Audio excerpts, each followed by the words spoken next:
আপনাৰ সবে জানে পৰাগ কুমাৰ দাস যদি জীয়াই থাকিলহেঁতেন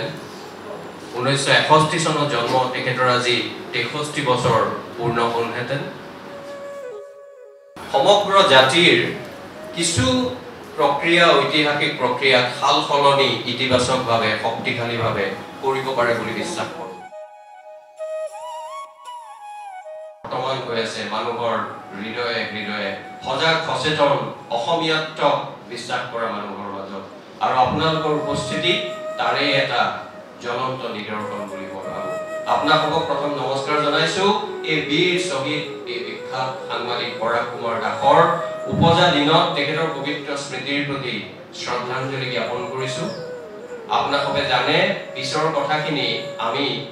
বক্তা এইবাৰ তৃতীয় বাৰ্ষিক বক্তৃতাৰ বাবে আমি আমন্ত্ৰণ কৰি অনা অসম জাতীয় বিদ্যালয়ৰ শিক্ষা সংসদৰ সচিব আৰু প্ৰসিদ্ধ শিশুৰোগ বিশেষজ্ঞ ডক্টৰ নাৰায়ণ শৰ্মা যি কামৰ জৰিয়তে এটা কথা প্ৰমাণ কৰি দিছে অসমত যে আন্দোলন মানে জপিয়াই উঠিবলগীয়া বা জপিয়াই কৰিবলগীয়া এটা বিষয় নহয় তেখেতৰ কথা পিছত দুআষাৰমান কওঁতে মই কম কিন্তু পোনপ্ৰথমতে মই পৰাগ কুমাৰ দাসৰ পৰিয়ালবৰ্গ বিশেষকৈ তেখেতৰ সহধৰ্মিনী পুৰবী দাস বৌ মই আহ্বান জনাইছো যে বন্তি প্ৰজ্বলন আৰু শ্ৰদ্ধাঞ্জলি জ্ঞাপনৰ ক্ষেত্ৰত তেখেতে যাতে অকমান আগবাঢ়ি আহি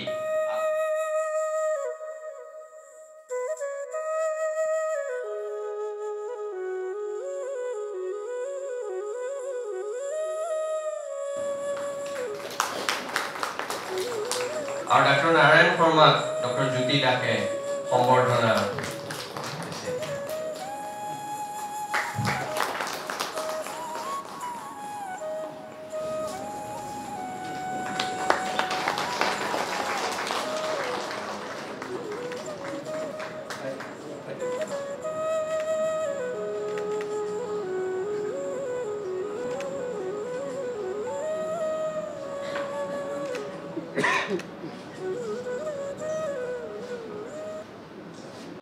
আদৰণি জনোৱাৰ যেটো গুৰু দায়িত্ব তাৰ লগতে মই ভাবিছো একেবাৰটা সমাপন কৰো সময়ৰ প্ৰতি লক্ষ্য ৰাখি আমাৰ মুখ্য বক্তা ডক্টৰ নাৰায়ণ শৰ্মাৰ বিষয়ে দুআষাৰমান কৈ একেবাৰে মই সামৰি আপোনালোকক এক ধৰণৰ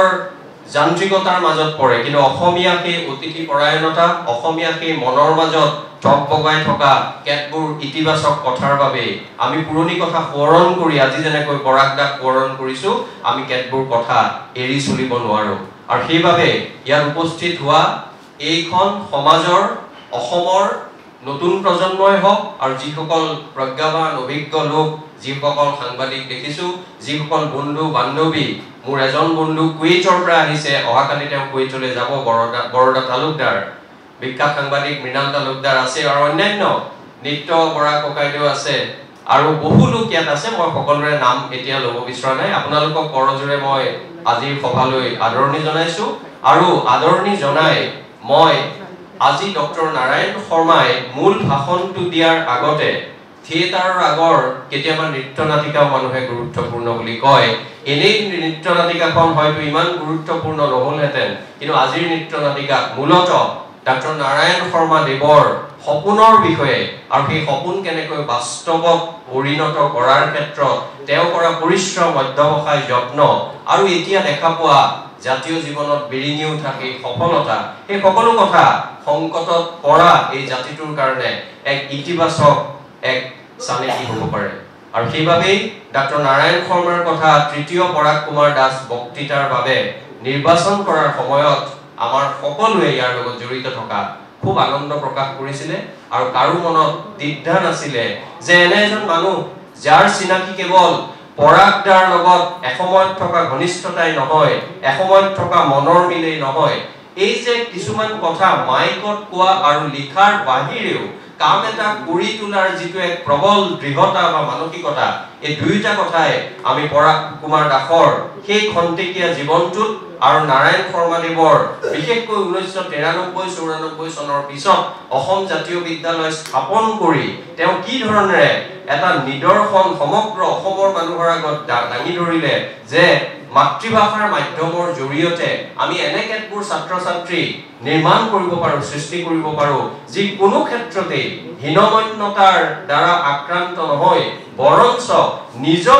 নিজৰ ব্যক্তিগত সপোনক বাস্তৱত ৰূপায়ণ কৰাৰ লগতে সামূহিক সপোনটোকো কিছু আগুৱাই লৈ যাব পাৰে। আৰু আপোনালোকে ভাবিব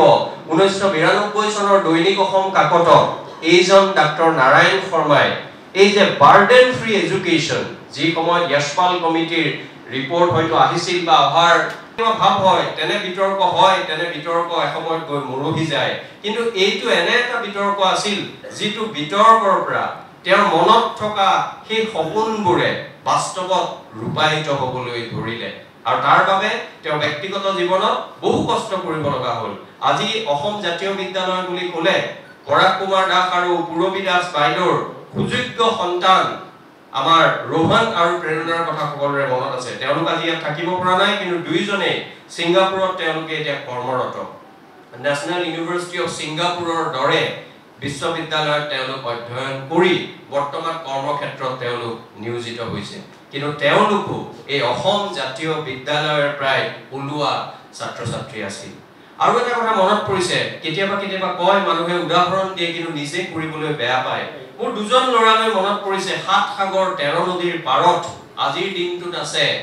এজন ল'ৰা আছে বিখ্যাত এখন আইভি লীগ ইউনিভাৰ্চিটি, ইয়েল বিশ্ববিদ্যালয়। ইয়েল ইউনিভাৰ্চিটি বুলি ক'লে বহু মানুহ যি বাহিৰত বা আমেৰিকাত পঢ়াৰ সপোন থাকে তেওঁলোক ৰোমাঞ্চিত হয়, শিহৰিত হয়। তন্ময় শৰ্মা নামৰ ডাক্তৰ নাৰায়ণ শৰ্মাৰ ল'ৰাজন, আৰু তাতকৈও গুৰুত্বপূৰ্ণ অসম জাতীয় বিদ্যালয়ৰ প্ৰাক্তন ছাত্ৰ তন্ময় শৰ্মাই আজি এনভাইৰনমেণ্টেল এন্থ্ৰপলজি ইয়েল বিশ্ববিদ্যালয়ত সম্পূৰ্ণ বৃত্তি স্কলাৰশ্বিপ লৈ আজি অধ্যয়ন কৰি আছে। তাৰমানে দেউতাকৰ সেই ব্যক্তিগত সপোন সামূহিক সপোনত মিলন ঘটোৱাৰ ক্ষেত্ৰত বৰপুত্ৰই যেনেকৈ অৰিহণা যোগাইছে, তেওঁৰ সৰু পুত্ৰ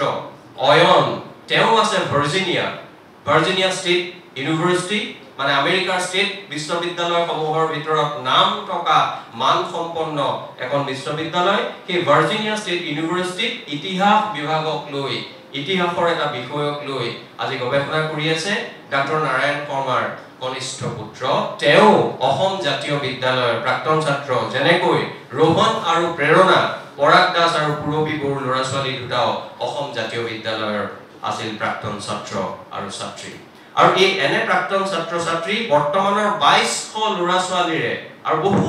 অভিভাৱকৰ মনত অসম জাতীয় বিদ্যালয়ৰ প্ৰতি যিটো সৎভাৱ আৰু কাৰোবাৰ মনৰ যিটো দুখ যে আমি পঢ়ুৱাব নোৱাৰিলো, সেই গোটেইখিনি কথাৰ এক বিশেষ পৰ্যায়লৈকে গুৰুত্ব আজি ডক্টৰ চৌধুৰী ডাঙৰীয়া আছে, হাজৰিকা ছেইণ্ট মেৰিজ কোনোবাই কয় জাতীয় বিদ্যালয়, কিন্তু আপোনালোকৰ সেই মিল আৰু সেই মিলৰ পিছত আজি অয়ন আৰু আজি তন্ময়ে যিটো কৰি দেখুৱাইছে সেইটো সকলোৰে বাবে গৌৰৱৰ কথা বুলি মই ভাবো। সৰু দুটা কথা কৈ বাকীখিনি কথা মই নাৰায়ণ শৰ্মালে 2 মিনিটত। মই আপোনালোকে ভাবিব পৰাগ কুমাৰ দাসৰ ল'ৰা ছোৱালী পঢ়ে, নাৰায়ণ শৰ্মাৰ ল'ৰা ছোৱালী, মই 2200 বৰ্তমানৰ ছাত্ৰ ছাত্ৰীৰ কথা ক'লো। অসমত বৰ্তমান 1900তকৈ অধিক বিদ্যালয় আছে যি সংযুক্ত হৈ আছে, যিটো আমি এফিলিয়েটেড বুলি কওঁ এই অসম জাতীয় বিদ্যালয়ৰ লগত। তাৰ বাহিৰে আৰু 1000খন স্কুল আছে যি আনুষ্ঠানিকভাৱে সংযুক্ত নহলেও অনানুষ্ঠানিকভাৱে তেওঁলোকৰ যিটো পাঠ্যক্ৰম সেই বিষয়ত তেওঁলোকে একেধৰণেৰে চিন্তা কৰে। মই ভাবো এইটো জাতিটোৰ বাবে 3টা দশকত কৰি ওলোৱা কম এটা গৌৰৱৰ কথা নহয়, কাৰণ নতুন প্ৰজন্মক আমাৰ অসমখনক চিনি পোৱাৰ লগতে বহিৰ্বিশ্বই বৰ্তমান সময়ত যিটো কথা আমাৰ পৰা দাবী কৰে সেইবোৰ সময়ত কেৱল আন্দোলন, কেৱল বিপ্লৱ, কেৱল উৎসৱক লৈ এছাম মানুহ যেতিয়া অনবৰতে উজ্জ্বল হৈ থাকে, তেতিয়া মই ভাবো এটা সুস্থ বিকল্প আমাক দাঙি ধৰিছে অসম জাতীয় বিদ্যালয়। আপোনালোকে ভুলতো নাভাবিব যে মই কোনো আন্দোলন বা প্ৰয়োজন হলে বিপ্লৱ বা প্ৰয়োজন হলে কোনোবাই কাৰোবাক বিৰোধিতা কৰাৰ কথাটো কেতিয়াও মই তলৰ কথা বা সেই কথাটো মই নুই কৰিব নিবিচাৰো। আপোনালোকে হয়তো দেখিছে আমিও তাৰ লগত জড়িত, কিন্তু একাংশ মানুহৰ কেৱল আন্দোলন, কেৱল বিপ্লৱ, কেৱল উৎসৱ, কেৱল চান্দাৰ লগত জড়িত হৈ গোটেই জাতিটোৰ প্ৰতি আমাৰ যিটো ধুনুকা মেৰুদণ্ডৰ পৰিচয় দিয়ে, দিনত কিবা ৰাতি কিবা, এইবোৰ কথা মই ক'ব নালাগে। প্ৰতিদিনৰ বাতৰি কাকতত আপোনালোকে তাৰ আভাস পায়, নিৰ্বাচনৰ আগত তেনে আভাস হয়তো আপোনালোকে বহু পাব। মই কেৱল সৰু দুটা উদাহৰণৰ জৰিয়তে অসম জাতীয় বিদ্যালয়ে কি কৰিব পাৰিছে মই ক'ব বিচাৰো। তাসমিনা ইয়াসমিন গুৱাহাটী মেডিকেল কলেজৰ তেখেত এগৰাকী চিকিৎসক। তেখেত সেন্ট মেৰী স্কুলৰ পৰা পাছ কৰি উলিয়াই নিজে ওলাই তাৰপিছত গুৱাহাটী মেডিকেল আসাম মেডিকেলত পঢ়ি তেখেত চিকিৎসক হ'ল। তেওঁ যেতিয়া বিবাহ পাশত আবদ্ধ হ'ল, তেওঁৰ যেতিয়া ল'ৰা জন্ম হ'ল, তেওঁৰ স্বামীক ক'লে যে মোৰ ল'ৰাটো মই অসম জাতীয় বিদ্যালয়ত পঢ়াম আৰু পঢ়ালে আৰু বৰ্তমানে অধ্যয়নৰত। সেইগৰাকী মানুহ আমাৰ সকলোৰে পৰিচিত হাইদৰ হুছেইনৰ বোৱাৰীয়ে আৰু ৰাছেল হুছেইনৰ পৰিবাৰ। মই কথাটো কৈছো যে সেন্ট মেৰিজত পঢ়া মানুহৰ ল'ৰা ছোৱালীকো অসম জাতীয় বিদ্যালয়ে আকৰ্ষণ কৰিব পাৰিছে, এইটো মই ডাঙৰ কথা বুলি ভাবো। দ্বিতীয়তে আজি মই এতিয়া আহিছে নাই নাজানো, শেষৰটো কথা মোৰ কটন বিশ্ববিদ্যালয়ৰ ইতিহাস বিভাগৰ মুৰব্বী অধ্যাপক ডক্টৰ অকুণ্ঠিতা বৰঠাকুৰৰ লগত মোৰ আজি কথা হৈছিল। তেওঁৰ ল'ৰাটো বৰ্তমান ডন বস্কোত পঢ়ে। তেওঁ কৈছিল যে মোৰ ল'ৰাই অসম জাতীয় বিদ্যালয়ৰ লটাৰীত চিট নাপালে, কিন্তু মই সদায় শুনো মনত অলপ হ'লেও দুখ আছে যে মোৰ ল'ৰাটো নপঢ়িলে আৰু মই নিশ্চিতভাৱে যাম আজিৰ এই ভাষণটো শুনিবলৈ। মই নাজানো ডক্টৰ অকুণ্ঠিতা বৰঠাকুৰ আহিছে নাই, কিন্তু আপোনালোক সকলোৱে অতি উৎকণ্ঠাৰে সৈতে ৰৈ আছে যে ময়ূৰ বৰাই আদৰণি আৰু বক্তাৰ চিনাকি কেতিয়া শেষ কৰিব আৰু ডক্টৰ নাৰায়ণ শৰ্মা কেতিয়া ইয়ালৈ আহিব। ডক্টৰ নাৰায়ণ শৰ্মা ডাঙৰীয়া, মই অনুৰোধ জনাইছো, মই ৰাইজৰ আগত, ৰাইজে আৰু বেয়া নোপোৱাৰ আগতে আপুনি আহক। মোক ব্যক্তিগত ৰক্ষা কৰাৰ লগতে অসমৰ সমাজ জীৱন পোহৰাই তোলা আপোনাৰ সেই কাৰ্যক্ৰমণিকা, শৈশৱৰ শিক্ষা, বৰ্তমানৰ প্ৰেক্ষাপট আৰু ভৱিষ্যতৰ প্ৰত্যাহ্বান সম্পৰ্কে আপোনাৰ বক্তব্য প্ৰদান কৰক। সকলোলৈকে মই মোৰ ফালৰ পৰা প্ৰথমতে সম্ভাষণ জনাইছোঁ। আজিৰ এই অনুষ্ঠানৰ মঞ্চত উপবিষ্ট মোৰ শ্ৰদ্ধাৰ হাইদৰ হুছেইন ডাঙৰীয়া,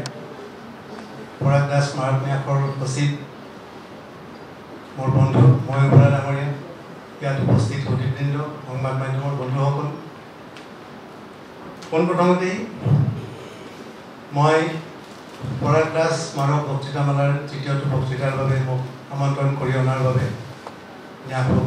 মোৰ ফালৰ পৰা কৃতজ্ঞতা জ্ঞাপন কৰিছোঁ। আৰু মই নিজকে সৌভাগ্যৱান বুলি ভাবিছোঁ।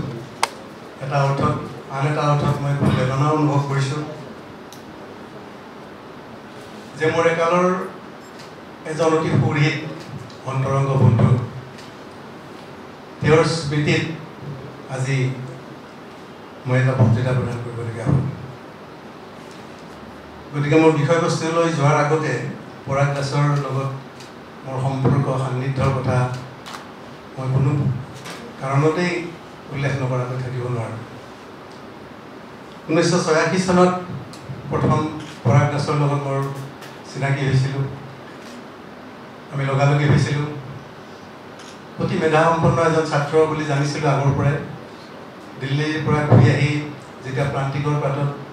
পৰাগ দাসে ক্ষেত্ৰভিত্তিক এনেকুৱা বহুতো ৰিপৰ্টিং কৰিছিল সচৰাচৰ নেদেখা ধৰণৰ, সেই কথাটোৱে মোক ব্যক্তিগতভাৱে বহুতখিনি আকৰ্ষিত কৰিছিল। তাৰপিছত তেখেতৰ লগত সংযোগ হ'ল, বিভিন্ন সময়ত বিভিন্ন কথা বতৰা চলিল আৰু এটা সময়ত সেই বন্ধুত্বৰ আধাৰতে নতুন নতুন চিন্তাৰ উদ্ৰেক হ'ল।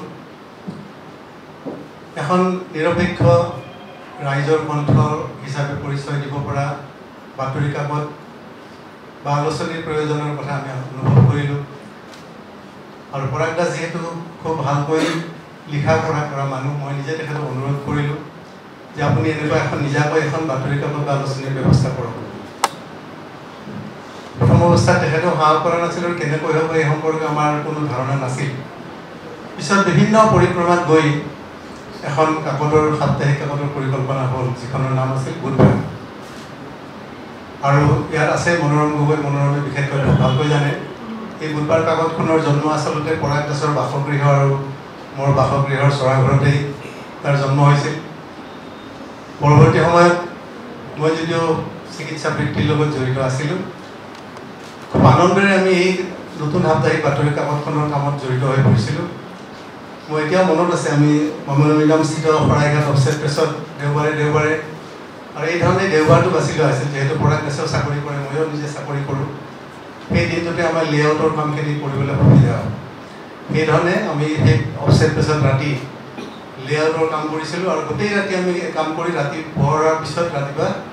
নিজৰ ঘৰলৈ গৈছিলোঁ আৰু তাত ৰাতি খিচিৰি খাইছিলোঁ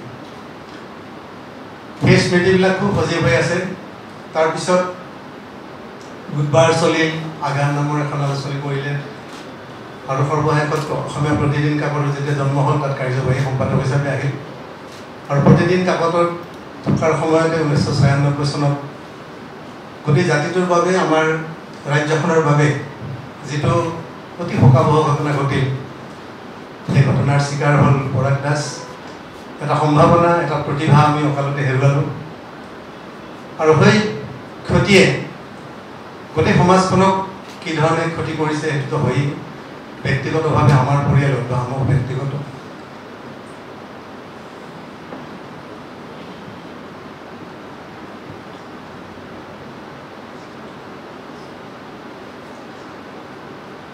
ব্যক্তিগতভাৱে আমি যথেষ্ট মৰ্মাহত হৈছিলোঁ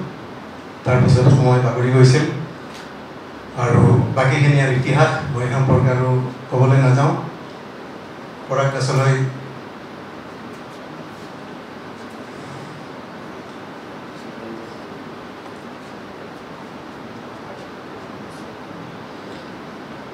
মই পুনৰবাৰ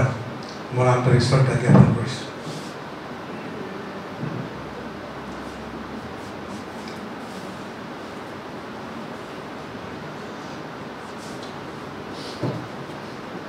যিটো বিষয়বস্তু আজি নিৰ্বাচন কৰা হৈছে বিষয়বস্তুটোৰ নিৰ্বাচন কৰাৰ ক্ষেত্ৰত ময়ৰ বৰাই যেতিয়া কথা পাতিছিল মোৰ লগত এইটো নিৰ্বাচনৰ স্বাধীনতা মোকো দিয়া হৈছিল আৰু আমি পাৰস্পৰিক আলোচনাৰ মাধ্যমত বিষয়টো ঠিক কৰিছিলোঁ কাৰণ যোৱা 3টা দশক শিক্ষা ক্ষেত্ৰখনৰ লগত জড়িত থাকি মোৰ যিটো গভীৰ উপলব্ধি যে শিক্ষা বুলি ক'লে আমি একেবাৰে শৈশৱৰ পৰা বিশ্ববিদ্যালয় পৰ্যায়লৈকে শিক্ষাৰ বিভিন্ন স্তৰৰ কথা আমি জানো কিন্তু শৈশৱৰ শিক্ষাৰ ক্ষেত্ৰত মই বেছি আকৰ্ষিত বা এইটো মোৰ বেছি আগ্ৰহৰ বিষয় এইকাৰণে বা আজিৰ বক্তৃতাটো এইটো এইকাৰণেই বাছি ল'লোঁ যে আপোনালোক সকলোৰে কাৰণে আপোনালোক সকলোৱে জীৱনৰ এটা অতি মূল্যৱান সময় গুৰুত্বপূৰ্ণ সময় আপোনালোকে ল'ৰা ছোৱালীৰ লগত নাতি নাতিনীৰ লগত তেওঁলোকৰ শিক্ষা জীৱনৰ শৈশৱৰ যিটো শিক্ষাৰ পৰ্যায় এইখিনি সময়তে আচলতে আটাই অতি আত্মিকভাৱে প্ৰত্যক্ষভাৱে জড়িত হৈ থাকে বা জড়িত হৈ পৰে ল'ৰা ছোৱালী যেতিয়া ডাঙৰ হয় কলেজলৈ যায় ইউনিভাৰ্চিটিলৈ যায় বিদেশলৈ যায় বা ভাৰতবৰ্ষৰ অন্য ঠাইলৈ যায় তাৰপিছত এইটো এটা গতানুগতিকতাৰ মাজত পৰিণত হয় মেট্ৰিক পৰীক্ষা হ'লে আমি যিটো এটা ইতিবাচক উন্মাদনা গোটেই সমাজখনত আমি দেখা পাওঁ কথাটো এইটোৱেই তাৰ প্ৰমাণ যে আমি শৈশৱকালৰ শিক্ষা ব্যৱস্থাৰ লগতে প্ৰত্যেকে আচলতে গভীৰভাৱে জড়িত হৈ থাকোঁ আৰু মই ভাবোঁ এইটো এটা গুৰুত্বপূৰ্ণ বিষয় শৈশৱৰ শিক্ষাৰ কথাটো যদি আমি ঠিকমতে পৰ্যালোচনা কৰিব পাৰোঁ শৈশৱকালত যদি ছাত্ৰ ছাত্ৰীৰ ভৱিষ্যত যদি আমি গঢ়িব পাৰোঁ ভেটিটো যদি মজবুত হয় পৰৱৰ্তী কালৰ শিক্ষাটো পোনে বা স্বতঃস্ফূৰ্তভাৱে সেইটো তাৰ ভেটিটো মজবুত হয় বা পৰৱৰ্তী কালত সেইটো সফল হয় সেইকাৰণে এই ধৰণৰ বিষয়টো মই আচলতে নিৰ্বাচন কৰিলোঁ তাৰ শৈশৱৰ শিক্ষাৰ কথা কওঁতে চমুকৈ মই শৈশৱ বুলি ক'লে আমি কি বুজোঁ বিশ্ব স্বাস্থ্য সংস্থাৰ যিটো সংজ্ঞা শৈশৱ বুলি ক'লে আমি ল'ৰা ঢপৰা কৰি দৌৰি ফুৰা শিশুখিনিৰ কথাই সাধাৰণতে মনলৈ যদিও আহে আচলতে বিজ্ঞানসন্মতভাৱে শৈশৱ মানে যিকোনো মানুহেই মানুহ বুলি যদি কওঁ 18 বছৰ বয়সলৈকে প্ৰত্যেককে আচলতে শিশু বুলি ধৰা হয় আমেৰিকা যুক্তৰাষ্ট্ৰত 21 বছৰলৈকে শৈশৱৰ সংজ্ঞা দিয়া হয় ভাৰতবৰ্ষত যিহেতু 18 বছৰ বয়সৰ পিছত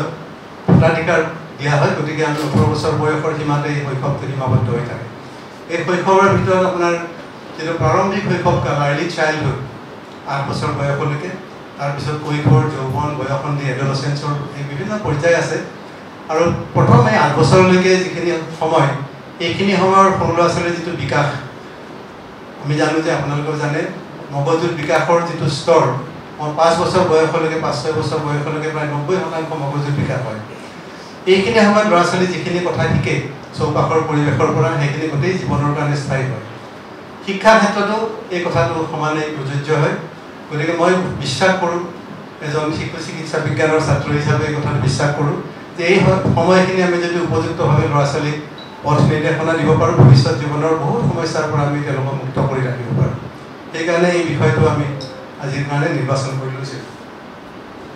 এতিয়া শৈশৱৰ শিক্ষাৰ বিষয়ে ক'বলৈ যোৱাৰ আগতে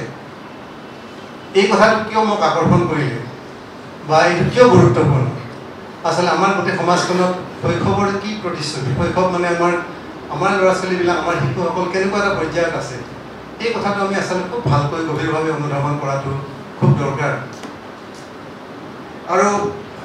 শৈশৱকালৰ যিখন প্ৰতিচ্ছবি, যিটো প্ৰতিচ্ছবি, এই কথাটো ভাবিলেই মোৰ মনলৈ আহে আজিৰ পৰা 3টা দশকৰ আগতে R.K. নাৰায়ণৰ এটা ভাৰতীয় সংসদত দিয়া ভাষণ, য'ত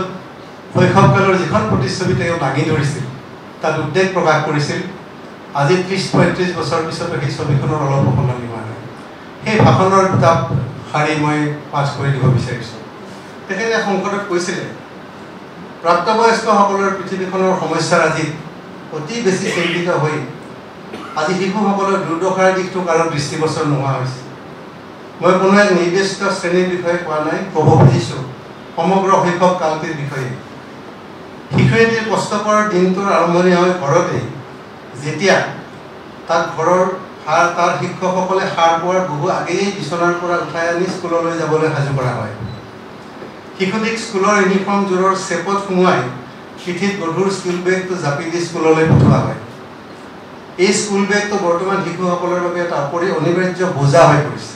মই আবেদন জনাওঁ যে এটা ৰাষ্ট্ৰীয় নীতি হিচাপে লৈ প্ৰয়োজন সাপেক্ষে এখন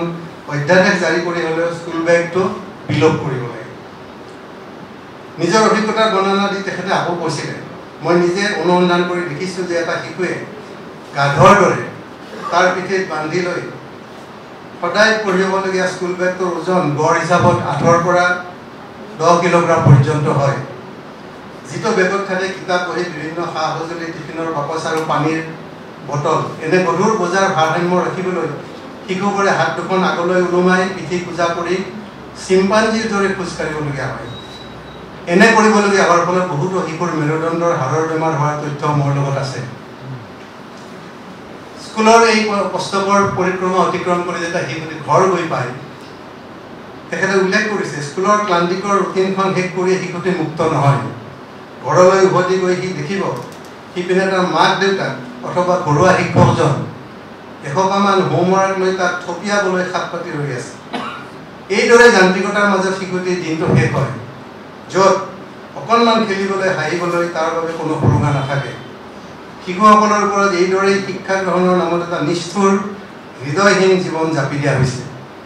শিশুসকলৰ দুৰ্দশাৰ চিত্ৰখন মই মাননীয় সদস্যসকলৰ সুবিবেচনাৰ বাবে সংসদৰ মজিয়াত দাঙি ধৰিলোঁ। আপোনালোক সকলোৱে চিন্তা কৰক আৰু সমগ্ৰ শিক্ষা ব্যৱস্থাটোৰ এনে এটা পৰিৱৰ্তন অনাৰ ব্যৱস্থা কৰক, যাৰ দ্বাৰা শিক্ষা গ্ৰহণৰ নামত শৈশৱকালটো লেৰেলি যোৱাৰ সলনি পূৰ্ণ প্ৰস্ফুটিত হোৱাৰ সুযোগ পায়। এই কথাখিনি পুনৰ কিয় ইয়াত উল্লেখ কৰিলোঁ, এই যিখন প্ৰতিচ্ছবি আজি 30-35 বছৰ আগতে তেখেতে দাঙি ধৰিছিল, আপোনালোক সকলোৱে জানে, সদায় দেখিয়ে আহিছে নিজৰ ঘৰখনত, চৌপাশৰ পৰিৱেশত, যে আমাৰ শৈশৱৰ এই প্ৰতিচ্ছবিখনৰ অলপো সলনি হয়। মই নিজৰ অভিজ্ঞতাৰ পৰা দেখিছোঁ, আপোনালোকে দেখিছে। গতিকে শৈশৱৰ শিক্ষা যদি সঠিক হ'ব লাগে, এই কেৰণবিলাক যদি আমি আঁতৰ নকৰোঁ, এটা সুস্থ শৈশৱৰ কথা আমি কল্পনা কৰিব নোৱাৰোঁ। এতিয়া এই যিটো পৰিক্ৰমা, এইটোৰ বিপৰীতে আচলতে শৈশৱৰ শিক্ষা বুলি ক'লে কেনেধৰণৰ শিক্ষা ব্যৱস্থাৰে আচলতে ছাত্ৰ ছাত্ৰীক আমি গঢ়িব লাগে বা গঢ়াটো উচিত,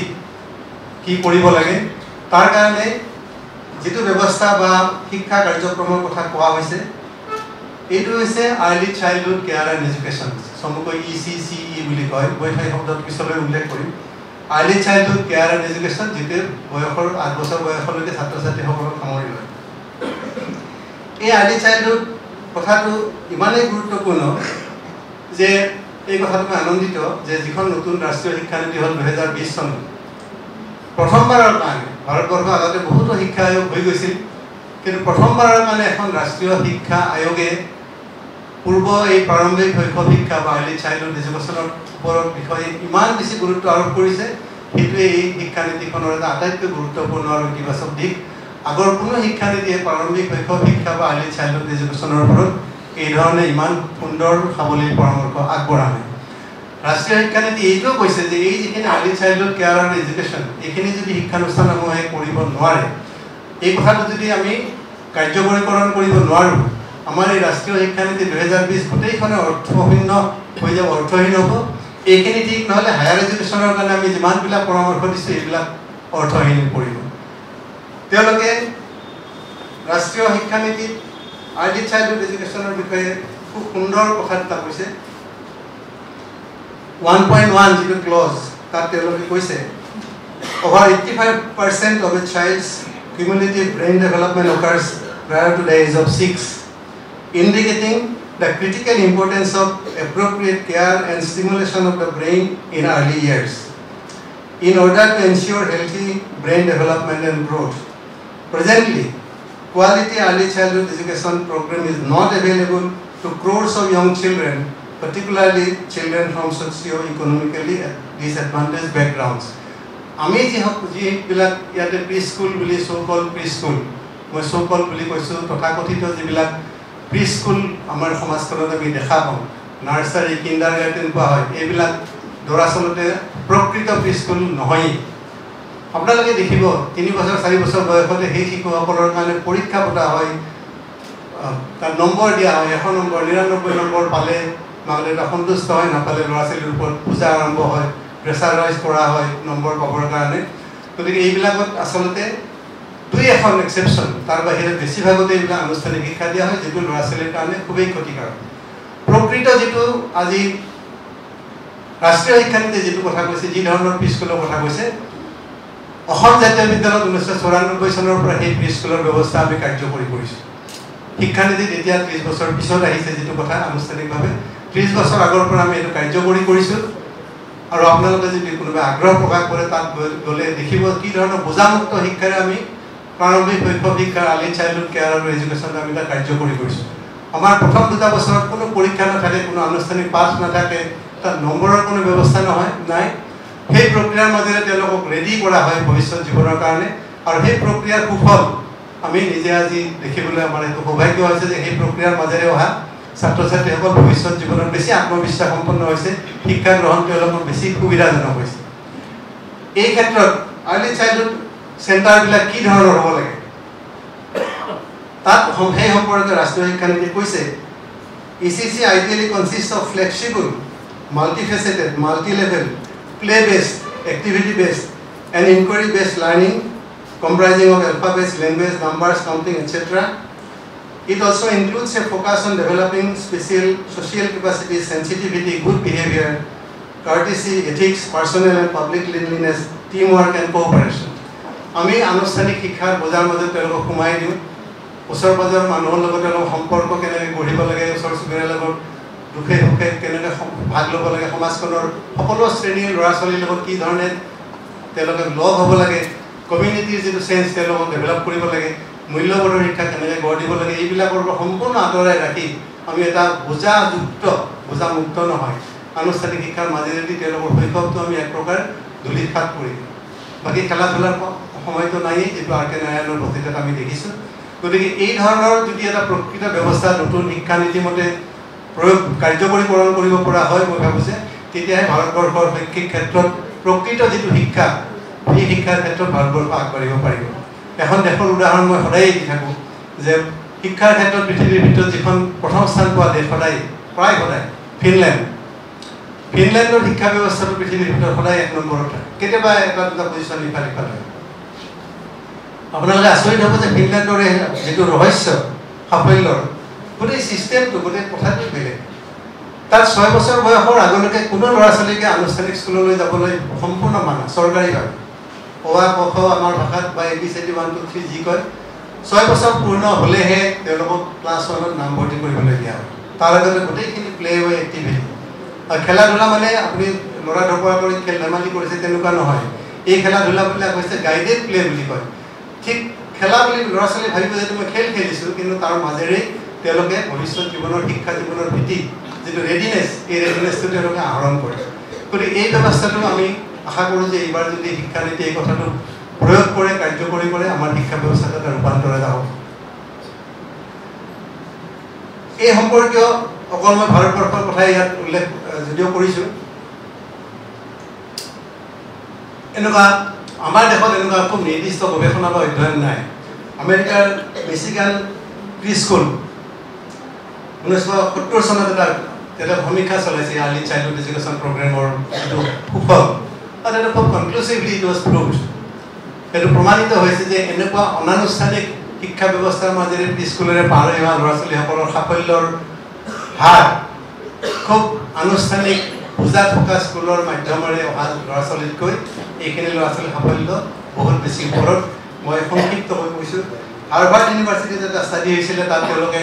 1960 চনৰ পৰা 2016 চনলৈকে এই বিষয়ত প্ৰায় 22টা বিভিন্ন গৱেষণামূলক অধ্যয়নৰ সমীক্ষা বা বিশ্লেষণ কৰি এই সিদ্ধান্ততে উপনীত হৈছিল যে ল'ৰা ছোৱালীৰ ভৱিষ্যত শিক্ষা জীৱনৰ বিকাশৰ কাৰণে প্ৰি স্কুল, এটা প্লে ৱে মেথডৰ প্ৰি স্কুল একেবাৰে অপৰিহাৰ্য,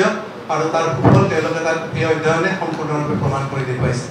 গতিকে এনেকুৱা বিভিন্ন ক্ষেত্ৰত যিখিনি অভিজ্ঞতা, যিখিনি অধ্যয়নৰ ফল, মই ভাবোঁ যে আমাৰ শিক্ষা ব্যৱস্থাত এই প্ৰি স্কুল কথাটো যদি সম্পূৰ্ণ কাৰ্য কৰিব পৰা যায়, তেতিয়াহে শৈশৱৰ শিক্ষা অহা অৰ্থত ফলপ্ৰসূ হ'ব। এতিয়া কথা হ'ল যে এই বয়সত আমি কিয় কওঁ যে ল'ৰা ছোৱালীক আনুষ্ঠানিক শিক্ষা শিকাব নালাগে, ABCD 1 2 3 4 অংক, ব্যাকৰণ, গণিত এইবিলাক বুজা কিয় দিব নালাগে? এইটো এনেই এনেকুৱা নহয়। 5-6 বছৰ বয়স নোহোৱালৈকে ল'ৰা ছোৱালীৰ আঙুলিৰ যিখিনি সূক্ষ্ম যিখিনি মাংস পেশী এইখিনি সবল নহয়, চকুৰ লগত আঙুলিৰ সমন্বয় সাধন নহয়, তেতিয়াহ'লে তাৰ আগতে যদি তেওঁক লিখোৱা যায় জোৰ কৰি লিখোৱা হয়। শব্দ এটা বুজিবৰ কাৰণে তাৰ যিটো চাউণ্ড এণ্ড শ্বেপ ডিছক্ৰিমিনেশ্যন, শব্দটো শুনাৰ লগে লগে আকৃতিটো মনত পেলাব পাৰিব লাগিব, সেই ডিছক্ৰিমিনেশ্যন যিটো পাৱাৰ সেইটো ডেভেলপ নহয়। অংক বুজিবৰ কাৰণে যিবিলাক প্ৰি নাম্বাৰ কনচেপ্ট বুলি কয়, প্ৰাক সংখ্যাৰ ধাৰণা, যে অংক আমি চিধাই 2+2 বুলি ক'লে 4 বুলি ক'ব, সেইটো যিটো পেৰট লাৰ্ণিং বুলি কয়, মুখস্থ ৰাখি সি শুদ্ধ 2-2-4 বুলি ক'ব, কিন্তু তাৰ অৰ্থটো সি বুজি নাপায়। যিটো কগনিশ্যন, যিটো বৌদ্ধিক তাৰ উপলব্ধি, সেইখিনি হ'বৰ কাৰণে 5-6 বছৰ অতিক্ৰম কৰিব লাগিব। তাৰ কাৰণে যিটো প্ৰি নাম্বাৰ কনচেপ্ট, ল'ৰা ছোৱালীয়ে অংক বুজাৰ আগতে বুজিব লাগিব ওখ চাপৰ মানে কিবা কি, চুটি দীঘল মানে কি, পাতল বা গধুৰটোৰ অৰ্থ কি, এইবিলাক প্ৰি নাম্বাৰ কনচেপ্ট বুলি কোৱা হয়, যিটো প্ৰি স্কুল কাৰ্যসূচীত বিভিন্ন এক্টিভিটিৰ মাধ্যমত কৰা হয়। এই গোটেইখিনিকে আমি ৰেডিনেছ প্ৰগ্ৰেম বুলি কওঁ। তাৰ আগত কিন্তু 3টা R, কেপিটেল R, এইটো শিক্ষা বিজ্ঞানত এই শব্দটো খুবেই প্ৰয়োগ হয়। 3 R's, R for reading, R for arithmetic, আৰু R for writing। আনুষ্ঠানিকভাৱে এই কথাটো খুব জোৰ কৰি প্ৰয়োগ কৰিব নালাগে, কিছু কিছু আপুনি আভাস দিব পাৰে আখৰৰ বা সংখ্যা। গতিকে এই ৰেডিনেছ প্ৰগ্ৰেমৰ সলনি আমি যদি তাক শিকাওঁ, আমি হয়তো খুব আনন্দ পাম যে মোৰ ল'ৰাই তাৰ 3 বছৰ বয়স সেই কম্পিউটাৰত 100ৰ ভিতৰত 100 পাইছে, গণিতত 100ৰ ভিতৰত 100 পাইছে। সেই আনন্দটো কিন্তু একেবাৰে ক্ষণস্থায়ী। 5-6 বছৰ বয়সৰ পিছতহে সি বুজি পাব আচলতে 2-2-4 মানে কি, 2টা বস্তু যোগ হ'লে 4 হয়। তাৰ আগৰখিনি এইটো একেবাৰে এটা ফটোগ্ৰাফিক মেমৰি আৰু এটা মেকানিকেল লাৰ্ণিং, তাৰ কোনো অৰ্থ নাই, তাৰ কোনো ভিত্তি নাই। সেইকাৰণে প্ৰি স্কুল প্ৰগ্ৰেমটো খুব গুৰুত্বপূৰ্ণ। আৰু মই যিহেতু শৈশৱৰ শিক্ষাৰ কথা কৈছোঁ, তাৰ আটাইতকৈ গুৰুত্বপূৰ্ণ এটা অংশ হিচাপে প্ৰাক শৈশৱকালৰ শিক্ষাৰ কথাটো মই কৈছোঁ। আৰু 2টা কথা এই শৈশৱৰ শিক্ষাৰ লগত জড়িত থাকিব, যে এই বয়সত আমি কি মাধ্যমত ছাত্ৰ ছাত্ৰীক পঢ়াম, তাৰ বাহিৰে এই বয়সত কি ধৰণে চাপমুক্ত শিক্ষা এটাৰ ব্যৱস্থা কৰিব পৰা যায়, সেই 2টা কথা গুৰুত্বপূৰ্ণ। কাৰণ স্কুল বেগৰ যিটো বোজা, মই কৈছোঁ R.K. নাৰায়ণৰ বক্তব্যত সেই কথাটো ওলাইছে। ভাৰতবৰ্ষত কেন্দ্ৰীয় চৰকাৰে 2006 চনত এখন বিল আনিছিলে, সেইখন গৃহীত হৈছিল সংসদত, যিখন বিলৰ নাম আছিলে the children school bags limitation on ৱেজ বিল 2006। এখন অধ্যায় এখন গৃহীত হ'ল যে ল'ৰা ছোৱালী স্কুল বেগৰ বোজাটোৱে তেওঁলোকক ক্ষতি কৰিছে, গতিকে এখন অধ্যাদেশ জাৰি কৰা হ'ল, আইন পাছ কৰা হ'ল। স্কুল বেগৰ ওজন ল'ৰা ছোৱালীৰ যিটো শৰীৰৰ ওজন তাতকৈ তাৰে 5 বা 10% বেছি হ'ব নহয়। যদি এজন 6-7 বছৰীয়া ল'ৰাৰ শৰীৰৰ ওজন 20 কেজি হয়, তেতিয়াহ'লে তাৰ বেগখনৰ ওজন খুব বেছি 1 কেজি বা 2 কেজি হ'ব লাগে। কিন্তু আপোনালোকে নিজে কেতিয়াবা জুখি চাব ল'ৰা ছোৱালীৰ ওজন, বেগৰ ওজনটো কিমান বেছি হয়। এইটো নিয়ন্ত্ৰণ কৰাৰ কাৰণে এখন আইন অনা হ'ল, সেই আইনখনো কিন্তু আজিলৈকে কাৰ্যকৰী নহয়। এই আইনখন অনাৰ পিছত 2012 চনত যিটো associated chambers of commerce and industry, ASSOCHAM বুলি যিটো সংস্থা আছে সৰ্বভাৰতীয়, তেওঁলোকে এটা অধ্যয়ন চলালে যে এই যিখন আইনখন কিমানখিনি প্ৰয়োগ হৈছে। এই আইন তেওঁলোকে অধ্যয়নত এই কথাটো উলিয়ালে যে আচলতে এই আইনখন কোনো ধৰণে কাৰ্যকৰী হোৱা নাই, ল'ৰা ছোৱালীৰ বেগৰ বোজাটো একেই আছে। আপোনালোকে নিজে ৰাস্তাত ওলাই পেলাই এইটো দেখাই পাব, এনেকুৱা অধ্যয়ন বিশেষ দৰকাৰে নাই। তথাপি তেওঁলোকে যিহেতু তাত কনক্লুচিভ এটা তাত এটা কনক্লুজন আনিছিলে।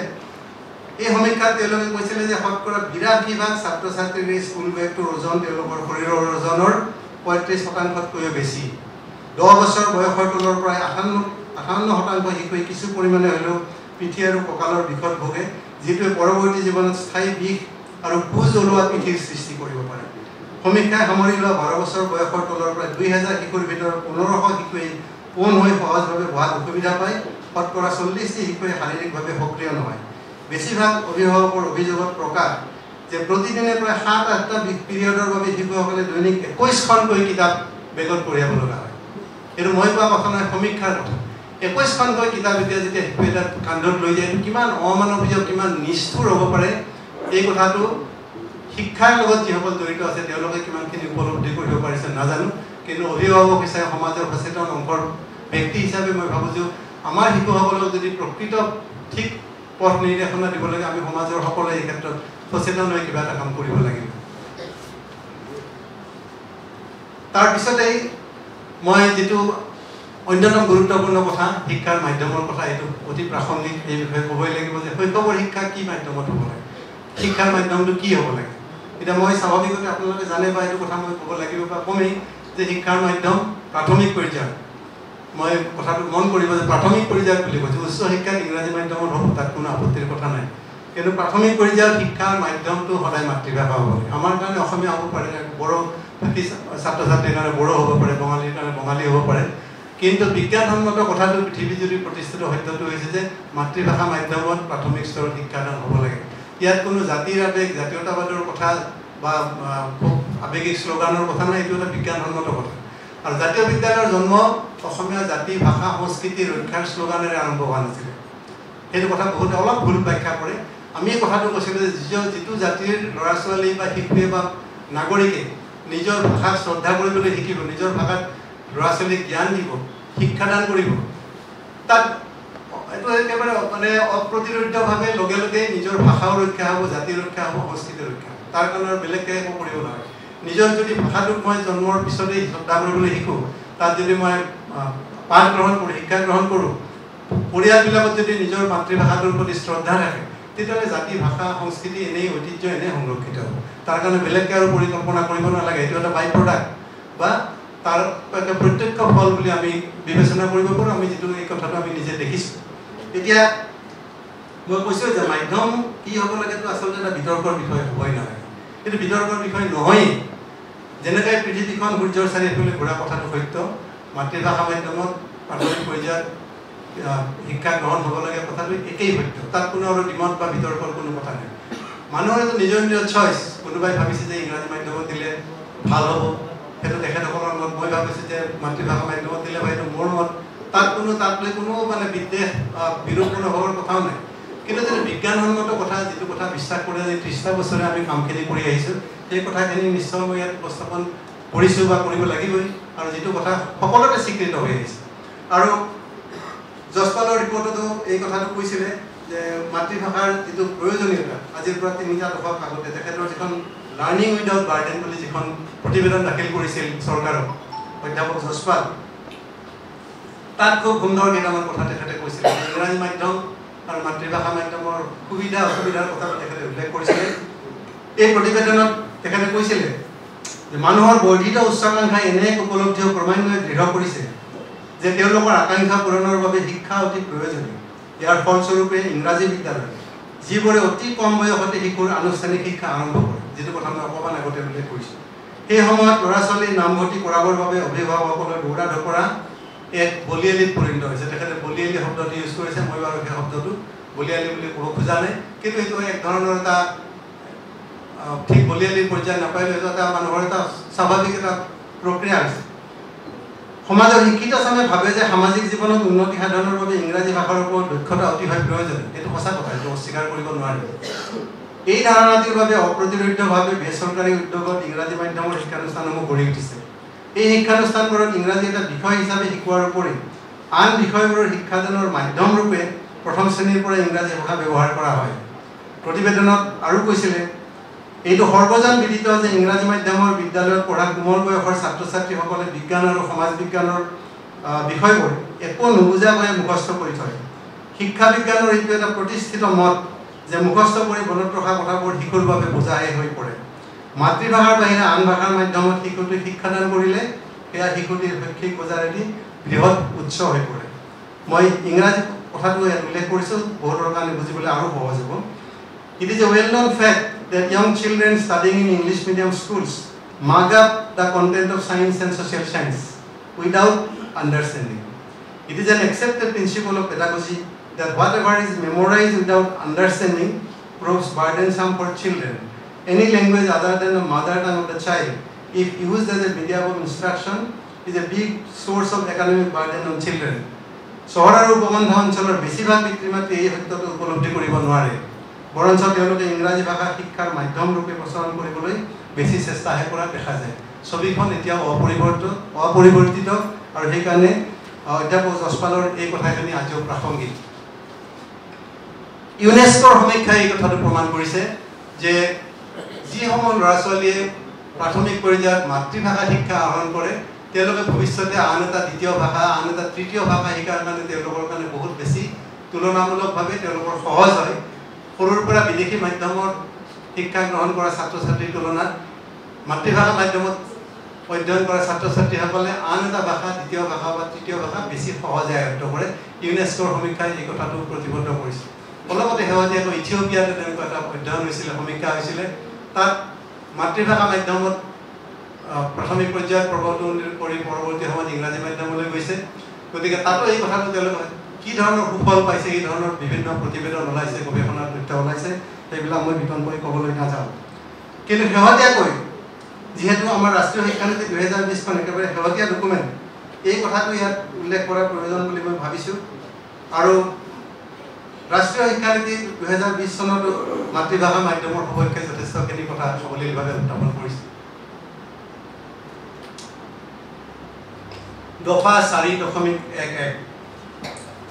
ৰাষ্ট্ৰীয় শিক্ষানীতি 2020 এইটো সহজে বোধগম্য যে শিশুসকলে জটিল বিষয়বোৰ নিজৰ মাতৃভাষা বা ঘৰুৱা ভাষাত অতি ক্ষীপ্ৰতাৰে আয়ত্ত কৰে। সেয়েহে য'তেই সম্ভৱ অন্ততঃ 5ম শ্ৰেণীলৈকে আৰু পৰাপক্ষত 8ম শ্ৰেণীলৈ শিক্ষাৰ মাধ্যম হ'ব লাগে ঘৰুৱা ভাষা বা মাতৃভাষা বা স্থানীয় ভাষা বা আঞ্চলিক ভাষা। কোনো এটা ভাষা ভালদৰে শিকোৱা বা শিকাৰ বাবে সেই ভাষাটো শিক্ষাৰ মাধ্যম হোৱাৰ প্ৰয়োজন নাই। এই বাক্যটো খুব গুৰুত্বপূৰ্ণ। আমাৰ সাধাৰণতে ধাৰণা থাকে যে ল'ৰা ছোৱালী যদি ইংৰাজী ভালকৈ শিকিব লাগে তেতিয়াহ'লে ইংৰাজী মাধ্যমৰ বিদ্যালয়ত দিব লাগে। এইটো একেবাৰে এটা ভ্ৰান্ত ধাৰণা। এইকাৰণে ভ্ৰান্ত ধাৰণা, আপোনালোকে ধৰি লওক যদি আমি কিবা এটা পৰিস্থিতিত এনেকুৱা এটা প্ৰয়োজন হ'ল যে অসমৰ সকলো ল'ৰা ছোৱালীয়ে কাইলৈ জাৰ্মান ভাষাটো শিকিব লাগিব বা ফৰাচী ভাষাটো শিকিব লাগিব। কথাটো এনেকুৱা হ'ব নেকি যে ফৰাচী ভাষাটো শিকিবৰ কাৰণে আমি সমাজ বিজ্ঞানৰ কিতাপখন, বিজ্ঞানৰ কিতাপখন, গণিতৰ কিতাপখনো আগতে ফৰাচী ভাষাত প্ৰস্তুত কৰি ল'ব লাগিব, তেতিয়াহে সেই ফৰাচী ভাষা সি ভালকৈ শিকিব। যদি আপোনালোকে ৰিজনিং কৰি চাই এই কথাটো বুজিবলৈ সহজ হ'ব। গতিকে ইংৰাজী ভাষাটো শিকিবৰ কাৰণে আমি সমাজ বিজ্ঞান, গণিত বা সমাজ বিজ্ঞানৰ কিতাপখন ইংৰাজী ভাষাত পঢ়াৰ কোনো অৰ্থ নাই। ইংৰাজীটো ভাষা হিচাপে খুব ভালকৈ শিকিব লাগিব, যিহেতু আমাৰ এইটো দ্বিতীয় ভাষা। পৃথিৱীৰ বহিৰ্বিশ্বৰ লগত সংযোগ স্থাপন কৰাকৈ ইংৰাজী ভাষা শিকিবই লাগিব। কিন্তু ইংৰাজী ভাষাটো শিকাৰ কাৰণে সমাজ বিজ্ঞান, বিজ্ঞান বা গণিত বিষয়টো ইংৰাজী মাধ্যমত শিকিব লাগিব, এই কথাটো একেবাৰে ভুল, একেবাৰে ভুল। Scientifically, pedagogically this is a very wrong concept. সেই কথাটো হ'ব নালাগে। এতিয়া শেহতীয়াকৈ এই কথাটো ৰাষ্ট্ৰীয় শিক্ষানীতিয়ে মাতৃভাষাৰ গুৰুত্বটো ইমানখিনিলৈকে কৈছে যে পাৰিলে মেডিকেল ইঞ্জিনিয়াৰিং কলেজতো অসমীয়া বা অসমীয়া নহয়, অসমীয়া আমাৰ দেশত, আমাৰ ৰাজ্যত অসমীয়া, বেলেগ ৰাজ্যত নিজৰ নিজৰ ভাষা, যে মাতৃভাষাটো মেডিকেল ইঞ্জিনিয়াৰিং কৰাৰ ব্যৱস্থা কৰিব লাগে। আৰু ইতিমধ্যে 2এখন ৰাজ্যত আৰম্ভ কৰিছে। ইউনিভাৰ্চিটি গ্ৰেণ্টছ কমিশ্যনে শেহতীয়াকৈ নিৰ্দেশনা পঠাইছে বিশ্ববিদ্যালয়লৈকে যে বিশ্ববিদ্যালয়ৰ ক্লাছবিলাকো মাতৃভাষাটো পঢ়াৰ ব্যৱস্থা থাকিব লাগে। ইংৰাজীটো বিলোপ কৰাৰ কথা কোৱা নাই। যিসকলে অসুবিধা পায়, বহুতে স্নাতক পৰ্যায়লৈকে অসমীয়া ভাষাতে দৰ্শন, অৰ্থনীতি, বেলেগ বেলেগ বিষয়বিলাক পঢ়ে, তেওঁলোকে এতিয়া বিশ্ববিদ্যালয় পৰ্যায়লৈকে দিয়াৰ কাৰণে, সুযোগ দিয়াৰ কাৰণে নিৰ্দেশনা আহিছে। মেডিকেল ইঞ্জিনিয়াৰিং অসমীয়াত হ'লে, মাতৃভাষাত হ'লে কেনেকুৱা বিপৰ্যয় হ'ব সেই লৈ পেলাই বহুতৰে দুশ্চিন্তা, উদ্বিগ্নতা আছে। সেইটো এটা বেলেগ বিতৰ্কৰ বিষয়ে মই ইয়াত আলোচনা কৰিব নাযাওঁ। কিন্তু মই ভাবোঁ যে এই কামটো সম্ভৱ, কৰিব পৰা হয়নে নহয় বেলেগ কথা, কিন্তু অসম্ভৱ কাম এটা নহয়। মই এই বিষয়কেইটা মেডিকেল ইঞ্জিনিয়াৰিং বা ইউনিভাৰ্চিটিৰ কথাটো এইকাৰণে উল্লেখ কৰিছোঁ যে মাতৃভাষাৰ যিটো গুৰুত্ব, এতিয়া যে আমাৰ দেশখন যে শিক্ষাৰ ক্ষেত্ৰত বা একেবাৰে বিশ্বগুৰু হোৱাৰ কথা কোৱা হৈছে, আগবাঢ়ি যোৱাৰ কথা কোৱা হৈছে, তাৰ পিছতো আকৌ মাতৃভাষাৰ কথা কিয় আহিছে? এইকাৰণে আহিছে পৃথিৱীৰ উন্নত দেশসমূহত যাৰ আত্মবিশ্বাস আছে যিবিলাক দেশৰ যে আমাৰ দেশৰ ভাষাটোৰে আমি কিয় এটা সৰ্বোচ্চ স্তৰলৈকে ছায়েন্স টেকন'লজি কিয় আগবঢ়াই নিব নোৱাৰোঁ, এইটো এটা আত্মবিশ্বাসৰ কথা। গতিকে সেই আত্মবিশ্বাসেৰে যদি তেনেকুৱা পদক্ষেপ লোৱা হয়, মই ভাবোঁ এইটো আচলতে এইটোলৈকে উদ্বিগ্ন হোৱাটো কোনো কাৰণ নাই। বহুত ক্ষেত্ৰত সমাজৰ যিসকলে একমাত্ৰ ভাষাটোৰ কাৰণে উচ্চ শিক্ষা ল'ব নোৱাৰে, মেডিকেল পঢ়িব নোৱাৰে, ইঞ্জিনিয়াৰিং পঢ়িব নোৱাৰে, মাষ্টাৰ্ছ ডিগ্ৰী পঢ়িব নোৱাৰে, ভাষাৰ যদি প্ৰাচীৰখন যদি কিছু আঁতৰাই দিয়া যায়, মই ভাবোঁ যে আৰু বহু বেছি লোকে এই উচ্চ শিক্ষাৰ ক্ষেত্ৰত তেওঁলোকে সুযোগ লাভ কৰিব পাৰিব।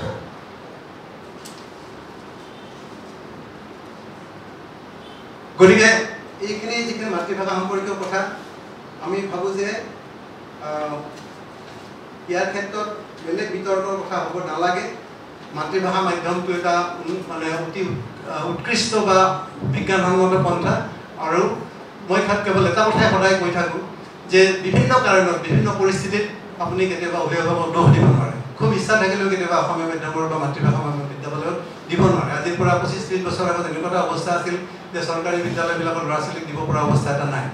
যিটো হয়তো এটা অন্যতম কাৰণ আছিল যে আমি এখন ব্যক্তিগত বেচৰকাৰী খণ্ডত বিদ্যালয়কেও স্থাপন কৰিলোঁ। তেনেকুৱা এটা পৰিস্থিতি এতিয়া বিৰাজ কৰিছিল।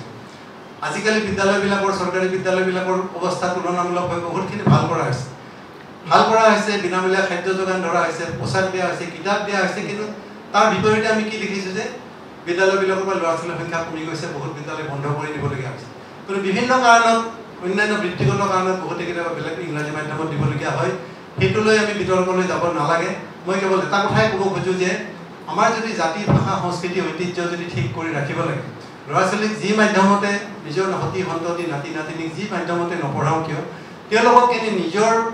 ভাষাটো, নিজৰ জন্মভূমি, নিজৰ ভাষা, কৃষ্টি, সংস্কৃতিৰ লগত পৰিচয় কৰাই দিয়াৰ কাৰণে সকলোৱে যত্ন কৰিব লাগে। সেইটো সম্ভৱ। নিজৰ সতি সন্ততিৰ কাৰণে যদি অসমীয়া পাঠ্যপুথি, অসমীয়া গীত মাত চৰ্চাৰ পৰিৱেশ এটা থাকে, আমি দেখিছোঁ যে ইংৰাজী মাধ্যমত পঢ়া বহুত ল'ৰা ছোৱালীয়ে অসমীয়া ভাষাৰ সুন্দৰ চৰ্চা কৰিছে, গল্প লিখিছে, প্ৰবন্ধ লিখিছে। তেওঁলোকে অসমীয়া জাতিৰ প্ৰতি, অসমীয়া ভাষাৰ প্ৰতি, সংস্কৃতিৰ প্ৰতি বহুত বেছি দায়বদ্ধতা তেওঁলোকে প্ৰদৰ্শন কৰিছে। গতিকে ইংৰাজী মাধ্যমত পঢ়া মানে যে কিবা এটা জাতি বিদ্বেষী বা জাতি বিৰোধী এনেকুৱা কোনো কথা হ'বই নোৱাৰে। অসমীয়া মাধ্যমত পঢ়া যে শতকৰা 100% ল'ৰাই জাতিৰ প্ৰতি সাংঘাতিক দায়বদ্ধ হৈছে তেনেকুৱা কথাও নাই। তুলনাটো শতকৰা হাৰটো হয়তো অলপ কম বেছি হ'ব পাৰে। গতিকে মই এই কথাটো ভাবোঁ যে আমি ভৱিষ্যতে জাতিটোৰ কথা যদি কওঁ, তেতিয়াহ'লে প্ৰতিটো পৰিয়ালে মাধ্যম যাৰ যি নহওক, আমি নিজৰ ভাষা সংস্কৃতিৰ প্ৰতি শ্ৰদ্ধাশীল হ'বলৈ শিকিব লাগিব। সেই কথাটো আমাৰ ঘৰখনৰ পৰিৱেশটো আমি দিব লাগিব। এই তিনিটা কথা, pre school education, homework, school বেগৰ বোজা আৰু শিক্ষাৰ মাধ্যম, এই তিনিটা শৈশৱৰ শিক্ষাৰ লগত জড়িত কথাৰ পিছত মই দ্বিতীয় যিটো কথা আছিলে সাম্প্ৰতিক যিটো প্ৰেক্ষাপট, এই প্ৰেক্ষাপট সম্পৰ্কে মোক এঘণ্টা সময় দিয়া হৈছে। মই আগতে কৈছোঁ এঘণ্টা সময় ক'বলৈ বৰ দিগদাৰ, মই আধা ঘণ্টামান সময় গৈছে, হাতত সময় আছে। বাকী দুটা বিষয় চমুকৈ মই ক'ম। সাম্প্ৰতিক প্ৰেক্ষাপট বুলি ক'লে আচলতে বহুখিনি কথাই আহি যায়। এতিয়া ভাৰতবৰ্ষৰ শিক্ষা ব্যৱস্থাত বা আমাৰ অসমৰ ক্ষেত্ৰতো যদি আমি চাওঁ, সাম্প্ৰতিক প্ৰেক্ষাপট বুলি ক'লে অৱধাৰিতভাৱে কিছুমান কথা আহি যায়। আমি আজি 30 বছৰ আগত দেখিছিলোঁ, আপোনালোকে দেখিছিলে, যিখিনি অলপ জ্যেষ্ঠ ব্যক্তি আছে, যে শিক্ষা মানে শিক্ষানুষ্ঠান মানেই আছিলে চৰকাৰী শিক্ষানুষ্ঠান। স্কুলেই কওক, কলেজেই কওক, ইউনিভাৰ্চিটিয়েই কওক। যেতিয়া আমাৰ অৰ্থনৈতিক উদাৰীকৰণ হ'ল 1990-91 চনত, নৰসিংহ ৰাওৰ প্ৰধানমন্ত্ৰী ডক্টৰ মনমোহন সিং বিত্তমন্ত্ৰী, সেই সময়ত যিটো অৰ্থনৈতিক উদাৰীকৰণ হ'ল, যিটো আমি LPG বুলি কওঁ, লিবাৰেলাইজেশ্যন, প্ৰাইভেটাইজেশ্যন আৰু গ্ল'বেলাইজেশ্যন, এই LPGৰ পৰিণতি হিচাপে যেতিয়া ব্যৱসায় বাণিজ্য উদাৰীকৰণ হ'ল, বজাৰখন গোটেই পৃথিৱীৰ কাৰণে মুকলি হ'ল, সমগ্ৰ পৃথিৱীৰ কাৰণে যিকোনো ব্যৱসায় বাণিজ্য ইয়ালৈ আহিব পাৰে। বিশ্ব বেংকে যেতিয়া ভাৰতবৰ্ষক ঋণ দিবলৈ হ'ল, যেতিয়া আমি ঋণ বিচাৰিলে দেশখনে, তেতিয়া স্বাভাৱিকতে বেংকৰ পৰা ঋণ ল'বলৈ গ'লে যি ধৰণে চৰ্ত আৰোপ কৰা হয়, তাত সুদ থাকে, আপোনাৰ সম্পত্তি তাত মৰ্টগেজ বন্ধকি দিবলগীয়া হয়। বিশ্ব বেংকে এনেকুৱা কিছুমান চৰ্ত আৰোপ কৰিলে যে ঋণ ল'বলৈ হ'লে অন্যান্য কথাৰ লগতে, অন্যান্য বিষয়ৰ লগতে শিক্ষা বস্তুটো আমাৰ ব্যৱসায় বা পণ্য হিচাপে মানে বিবেচনা কৰিব লাগিব। আগতে আমি জানিছিলোঁ যে বাজাজ স্কুটাৰ এখন বুক কৰিলে 15 বছৰ 10 বছৰ সময় অপেক্ষা কৰিব লাগে স্কুটাৰখন পাবৰ কাৰণে। এম্বেচেডাৰ আৰু ফিয়েট দুখন গাড়ীয়ে আছিলে। এতিয়া মুকলি যিটো উদাৰ অৰ্থনীতিৰ ফলত আপুনি পইচা লৈ যাব আৰু যিকোনো মুহূৰ্ততে যিকোনো গাড়ী স্কুটাৰ চব কিনি লৈ আহিব পাৰে, ইলেক্ট্ৰনিক্স সামগ্ৰী হওক বা যিকোনো কথাই হওক। এই যিটো উদাৰীকৰণ হ'ল, তাত এটা চৰ্ত আৰোপ কৰা হ'ল, যিখন গেট চুক্তি, general agreement on trade in services, সেৱা খণ্ডক বাণিজ্যিকীকৰণ কৰা হ'ল। আৰু সেৱা খণ্ডৰ এটা অন্যতম প্ৰধান কথা হৈছে শিক্ষা। শিক্ষাক এক পণ্য হিচাপে গণ্য কৰা হ'ল তাত যিখিনি সাৰ্ভিস প্ৰভাইডাৰ শিক্ষকসকলক ফেচিলিটেটৰ বুলি কোৱা হ'ল আৰু ছাত্ৰ ছাত্ৰীসকলক পণ্য কি কনজিউমাৰ বুলি কোৱা হ'ল গ্ৰাহক বুলি বিবেচনা কৰা হ'ল এই কথাটোৱে কোৱা হ'ল যে ভাৰতবৰ্ষত শিক্ষা ক্ষেত্ৰখনক ওপেন কৰি দিব লাগিব প্ৰাইভেটাইজেশ্যন আৰু লিবাৰেলাইজেশ্যন কৰি দিব লাগিব এই চুক্তিত ভাৰতবৰ্ষই সহি কৰিল আৰু 2010 চনত এখন বিধেয়ক অনা হ'ল সংসদত যাৰ জৰিয়তে বিদেশৰ যিকোনো বিশ্ববিদ্যালয় কলেজ শিক্ষানুষ্ঠানখনে ইচ্ছা কৰিলে ভাৰতবৰ্ষত ইয়াতে তেওঁলোকৰ চৌহদ মুকলি কৰিব পাৰে যেটো কথা শেহতীয়া শিক্ষানীতিও কৈছে এতিয়া ইয়াৰ ফলত কি হ'ল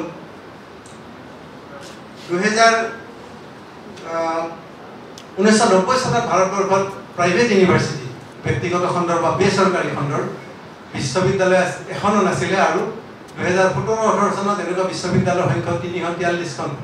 বিভিন্ন বেচৰকাৰী খণ্ডৰ ব্যক্তিগত খণ্ডৰ এনেকুৱা বিশ্ববিদ্যালয় আন শিক্ষানুষ্ঠান গঢ়ি উঠিল মেডিকেল কলেজ হ'ল ইঞ্জিনিয়াৰিং কলেজ হ'ল আৰু এতিয়া এনেকুৱা এটা প্ৰক্ৰিয়া হৈছে যে বিদেশৰ পৰা হয়তো কিছুমান বিশ্ববিদ্যালয় বা আন অনুষ্ঠান আমাৰ দেশলৈকে আহিব কিন্তু হৈছে এটা অৰ্থনৈতিক উদাৰীকৰণৰ এটা প্ৰত্যক্ষ ফল আৰু এই কথাটো আমাৰ যিটো স্কুলৰ শিক্ষা ব্যৱস্থা বিশেষকৈ এই শিক্ষা ব্যৱস্থাটোত আচলতে আমি দেখো যে ব্যক্তিগত খণ্ডৰ বা বেচৰকাৰী খণ্ডৰ ব্যক্তিগত খণ্ড বুলি শব্দটো আচলতে সদায় প্ৰযোজ্য নহয় কাৰণ এই ক্ষেত্ৰত বিভিন্ন সংস্থাৰ দ্বাৰা এনেকুৱা বিশ্ববিদ্যালয় বা অনুষ্ঠানবিলাক পৰিচালিত হয় কিছুমান এনজিঅ পৰিচালনা কৰে কিছুমান ব্যক্তিগত একজন মালিকে পৰিচালনা কৰে কিছুমান ন্যাসৰ অধীনত হয় কিছুমান ধৰ্মীয় এনেকুৱা অনুষ্ঠান সংস্থা আছে যিসকলে এনেকুৱা বিদ্যালয়বিলাক চলায় গতিকে এই সকলো অনুষ্ঠানৰ সংখ্যাটো লাহে লাহে বাঢ়িবলৈ ধৰিলে আৰু আটাইতকৈ বেছি প্ৰত্যাহ্বানটো আহিলে স্কুল শিক্ষা ব্যৱস্থাৰ ক্ষেত্ৰত বাকি আজিও ভাৰতবৰ্ষত এটা কথা আমাৰ কাৰণে আশাপ্ৰদ কথা এইটোৱেই যে যিমানে ব্যক্তিগত খণ্ডৰ শিক্ষানুষ্ঠান নহওক university medical college engineering college নহওক এতিয়াও মেধাৱী শিক্ষাৰ্থীসকলে কিন্তু এখন গভৰ্ণমেণ্ট চৰকাৰী মেডিকেল কলেজ চৰকাৰী ইঞ্জিনিয়াৰিং কলেজ বা চৰকাৰী এখন বিশ্ববিদ্যালয়ত আজিও আস্থান দিয়ে অগ্ৰাধিকাৰ দিয়ে তাত নাপালেহে কিছুমানে ব্যক্তিগত খণ্ডৰ ইউনিভাৰ্চিটি বা মেডিকেল কলেজ বা ইঞ্জিনিয়াৰিং কলেজত যায় আৰু নতুনকৈ শেহতীয়াকৈ স্থাপিত উচ্চমানৰ কিছুমান ব্যক্তিগত খণ্ডৰ বিশ্ববিদ্যালয়লৈ অৱশ্যে নিজৰ পছন্দ অনুসৰি যোৱা প্ৰক্ৰিয়াটো আৰম্ভ হৈছে কিন্তু মই এই কথাটোৱে কৈছোঁ যে এই ব্যক্তিগতকৰণৰ যিটো অৱধাৰিত প্ৰক্ৰিয়া এইটো আমি আজি আৰু উল্টা কৰি দিব নোৱাৰোঁ সেইটো উল্টাই পঠাব নোৱাৰোঁ কিন্তু ইয়াৰ মাজত সামঞ্জস্য ৰাখি আমাৰ চৰকাৰী খণ্ডৰ ৰাজহুৱা খণ্ডৰ শিক্ষানুষ্ঠানসমূহ কি ধৰণে ভালকৈ আগবঢ়াই নিব পাৰোঁ এইটো আমাৰ সাম্প্ৰতিক প্ৰেক্ষাপটৰ এটা আটাইতকৈ ডাঙৰ সমস্যা বা প্ৰত্যাহ্বান বা এটা সুযোগ যি বুলি আপোনালোকে ভাবে আমি এই কথাটো বিবেচনা কৰিব পাৰোঁ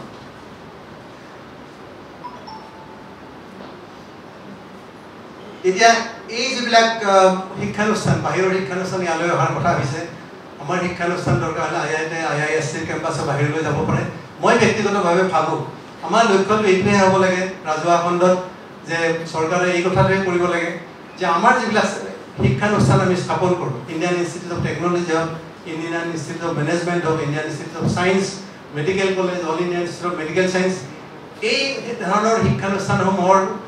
উন্নয়নৰ কাৰণে সৰ্বাধিক বিনিয়োগ কৰিব লাগে কেন্দ্ৰীয় চৰকাৰৰ ফালৰ পৰা ৰাজ্য চৰকাৰৰ ফালৰ পৰা